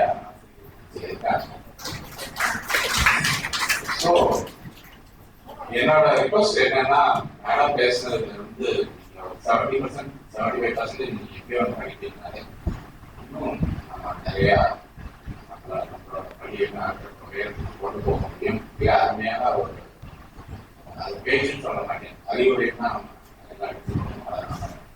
71% இம்ப்ளிமெண்ட் பண்ண ட்ரை பண்ணா பெரிய சக்சஸாக இருக்கும். தேங்க்யூ. சிறப்பு விருந்தினர் அவர்களே, தங்கள் பேச்சு சிரிப்போடு சிந்தனையை தூண்டுவதாக இருந்தது. மேலும் நல்ல கனவு ஆசிரியர்களுக்கு வேண்டிய தகுதிகளாக பலவற்றை குறிப்பிட்டீர்கள். சிலவற்றை மட்டும் நான் தொகுத்து கூறுகிறேன். முதலில் உங்கள் பாணியில் சொல்வது என்றால், உங்களுக்கு என்ன அத்தனை பேருக்கும் என்ன உடை வேண்டுமோ அதனை தைத்து எடுத்து வாருங்கள் என்று கூறினார் என்றீர்கள். கண்டிப்பாக எங்கள் அத்தனை பேருக்கும் உங்களுடைய பேச்சு என்ற உடை மிக பொருத்தமாக இருந்தது என்பதை நன்றியுடன் தெரிவித்துக் கொள்கிறேன். அடுத்ததாக, வாழ்நாள் முழுவதும் கற்றல் வேண்டும். மாணவர்கள் சொல்வதை காது கொடுத்து கேட்டல் வேண்டும். மேலும் மனசாட்சியோடு கூடிய தைரியம் வேண்டும். மாணவர்கள் சொல்வதை கேட்பதோடு தைரியமும் வேண்டும் என்பதை மிக அழகாக கூறுகிறீர்கள். அடுத்ததாக, ஃபீட்பேக் அப்படின்னு சொன்னீங்க. அதாவது எந்த பள்ளியிலும் ஃபீட்பேக் கொடுப்பது கிடையாது என்று. எங்கள் பள்ளியில் ஃபீட்பேக் கொடுத்திருக்கிறார்கள் என்பதை நான் பெருமையுடன் சொல்லிக் கொள்கிறேன். எங்கள் பள்ளியில் ஃபீட்பேக் கொடுக்கும் திறன் நிர்வாகத்திற்கும் ஃபீட்பேக்கை ஏற்றுக்கொள்ளக்கூடிய பக்குவம் ஆசிரியர்களுக்கும் உண்டு என்பதை பெருமையுடன் சொல்லிக் கொள்கிறேன். எங்கள் ஸ்கூல்ல அடிக்கடி ஃபீட்பேக் கொடுத்து வாங்குவாங்கன்னா அதுல சொல்லிக்கிறதுல நாங்க ரொம்ப பெருமைப்படுறேன். இந்த இடத்துல ஸ்டூடெண்ட் கிட்ட கொடுத்து ஃபீட்பேக் வாங்கி அந்த ஃபீட்பேக்கை படிச்சு என்ன பிளஸ் மைனஸ் இருக்குன்னு எங்கள்கிட்ட சொல்லுவாங்க. நாங்க அதுக்கு தகுந்த மாதிரி எங்களை மாற்றிக்கொள்ளக்கூடிய வழக்கம் எங்கள் பள்ளியில் இருக்கிறது. அடுத்ததாக கூறினீர்கள், ஒரு மாணவர் தன்னுடைய பிள்ளையும் இந்த பள்ளியில் சேர்க்க வேண்டும் என்றால் அந்த பள்ளியின் ஆசிரியர் கனவு ஆசிரியர்கள் என்று கூறினீர்கள். எங்களுடைய மாணவர்கள் எங்கள் பள்ளியில் ஆசிரியராக பலர் பணிபுரிந்து கொண்டிருக்கின்றனர் என்பதையும் பெருமையுடன் தெரிவித்துக் கொள்கிறேன். அடுத்ததாக, அந்த மாணவர்களின் பிள்ளைகளும் இங்கே பயின்று கொண்டிருக்கின்றனர். அப்படி என்றால் இங்கே பலர் கனவு ஆசிரியர்களாக இருக்கிறார்கள் என்பதை உங்க வாக்குமூலத்தின்படி நான் கூறிக்கொள்கிறேன். நாங்களாக பெருமையாக கூறிக்கொள்ளவில்லை. அதுபோன்று எங்களுடைய முன்னாள் மாணவர்கள் பலர் எங்கள் பள்ளியின் சிறப்பு விருந்தினர்களாக கலந்து கொண்டு வருகின்றனர். பெருமையாக கூறுவதற்காக இதை கூறவில்லை. நேற்றைய தினம் நான் அந்த ரிலையன்ஸ் அப்படின்னு பக்கத்துல ஒரு கடைக்கு போயிருந்தேன். எனக்கு தெரியல யாருன்னு, ஏன்னா ஸ்டூடெண்ட் 15 வருஷத்துக்கு முன்னால, இப்ப தாண்டி மிஸ் எல்லாம் வளர்ந்துருச்சு. திடீர்னு வந்தோடனே காலையில் வந்து கும்பிட்டுட்டு என்னை ஆசீர்வாதம் பண்ணுங்கம்மா. உண்மையே எனக்கு தெரியல, தாடி மிஸ் எல்லாம் இருக்கிறனால. அம்மா, உங்களுடைய முன்னாள் மாணவன் விக்னேஷ்னா, இனி ஆசிரியர் தின நல்வாழ்த்துக்கள்.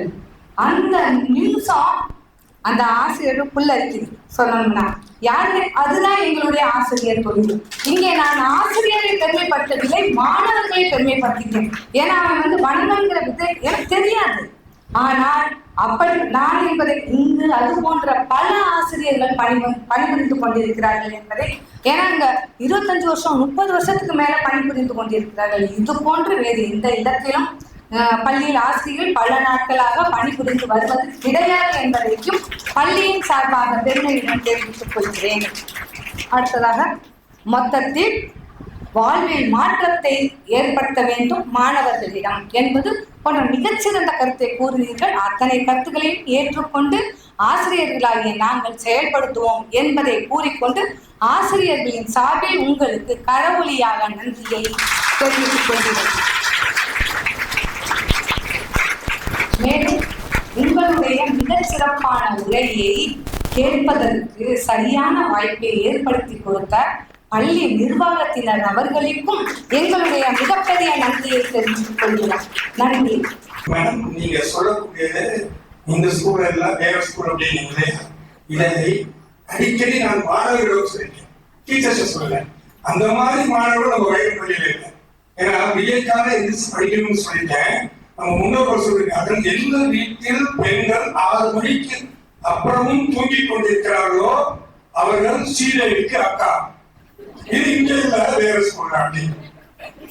சரியா? அது மாதிரி அதனால ஒரு பெண் கல்வியாளர் சொன்னதுதான் நான் ஞாபகப்படுத்துகிறேன். நீங்கள் படித்துக் கொண்டிருக்கும் வரை இளமையாகவே இருப்பீர்கள். நீங்கள் இளமையாகவே இருக்க வேண்டும் என்றால் படித்துக் கொண்டே இருங்கள். சார் ஒரு கோட் பண்ணாங்க, அவங்க சார், நீங்கள் உங்களுடைய தலைப்புகள் ஒன்று மனைவி அமைவதெல்லாம், இனி நீங்கள் கணவன் அமைவதெல்லாம் அப்படிங்கிற தலைப்பையும்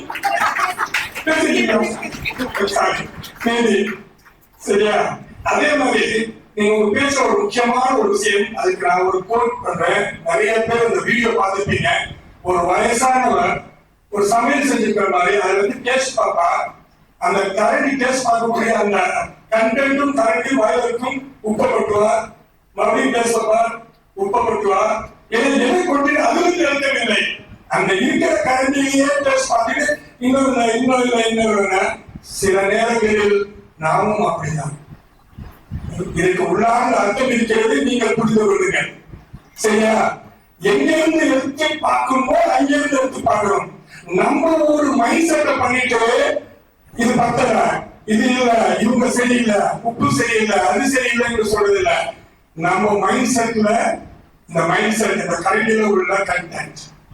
சோ அது நீங்க பார்த்தா நல்லா தெரியும், அந்த வீடியோ கிளிப்பிங்க. ஆகையால் மிகச்சிறந்த ஸ்கூலை பத்தி சொல்லும்போது எங்களுடைய பள்ளியுடைய பெருமைகள் நிறைய இருக்கிறது, சொல்லிக்கொண்டே போகலாம். நிச்சயமாக வைரத்தில் உள்ளவர்கள் எல்லாம் வைரம் போன்ற விளைவுகளாக அதை போன்ற மாணவர்களுக்காக உருவாக்குகிறோம். இத்தனை வாய்ப்புகளுக்கும் நன்றி தெரிவித்து அவர்கள் நன்றி. நன்றி முதல்வர் அவர்களே. தற்பொழுது நன்றியுரை வழங்குவதற்கு துணை முதல்வர் சுப்பிரமணியன் ஐயா அவர்களே அன்புடன். அனைவருக்கும் காலை வணக்கம். கிட்டத்தட்ட ஒரு 1.5 மணி நேரம் இந்த செஷன் ரொம்ப இன்ட்ரெஸ்டிங்காக போனுச்சு. எல்லாம் ப்ராக்டிக்கல் இஷ்யூஸ் நம்ம கிளாஸ் ரூம்ல இருக்கதான், அதை எப்படி டீல் பண்றது அப்படின்னு தெரியாமல் கொஞ்சம் காம்ப்ளிகேட்டடாகவும் நம்ம ஆக்கிடுவோம். அதுக்கப்புறம் அதை மேனேஜ்மெண்ட் லெவலுக்கு வரும், அவங்க வந்து அதை சாஃப்டாக டீல் பண்ணி சால்வ் பண்ணிடுவாங்க. அதே மாதிரி மேடம் கிளிப்பிங்ஸ் நிறைய யூடியூப்ல பார்த்துக்கலாம், நிறைய பேசியிருக்காங்க. எல்லாம் மோட்டிவேஷனல் ஸ்பீச் தான். இதில் இன்னைக்கு இருந்தது பார்த்தீங்கன்னா நம்ம கிரிக்கெட் மேட்ச் மாதிரி தான். என்னன்னா டிவியில் பார்க்கறத விட லைவ்ல போய் நேரடியாக ஸ்டேடியத்தில் பார்க்கறது எப்படி இருக்குமோ, நம்ம அந்த 3 மணி நேரம் மேட்ச் அப்படின்னாலும் 3 மணி நேரம் இருந்து பார்த்துட்டு வருவோம். டிவியா இருந்ததுன்னா அப்பப்போ ஆஃப் பண்ணி வச்சிருவோம். அதே மாதிரி தான் மேடத்தோடைய ஸ்பீச் எல்லாமே யூடியூப்ல பார்த்தோன்னா அப்புறம் பார்த்துக்கலாம். ஏன்னா நம்மளுடைய டைம் ஷெட்யூல், ஏன்னா அவங்களுக்கும் தெரிஞ்சிருக்கும், ஏன்னா அவங்களும் ஒரு ஆசிரியராக இருந்திருக்காங்க. அதே மாதிரி அம்மா தாய் ஸ்தானத்துலேயும் இருந்திருக்காங்க. அதே மாதிரி உங்களுக்கு எவ்வளோ வேலை இருக்கு அப்படிங்கிறது எங்களுக்கு தெரியும், ஏன்னா வீட்டில் இருக்க நாங்கள் பார்த்துக்குவோம். ஏன்னா ஒரு ஒய்ஃபுக்கு எவ்வளோ வேலை இருக்கும் அப்படின்ட்டு. அதையும் தாண்டி நீங்கள் அம்மா ரோல் பிளே பண்ணிட்டு அதுக்கப்புறம் டீச்சராகவும் இங்கே ஸ்கூலுக்கு வரையில. அதனால 3 மணி நேரம் நம்ம எப்படி மேட்ச் பார்ப்போமோ அதே மாதிரி இந்த 1.5 மணி நேரம் இருந்து அவங்களுடைய அறிவுரைகளை நம்ம கேட்டோம்.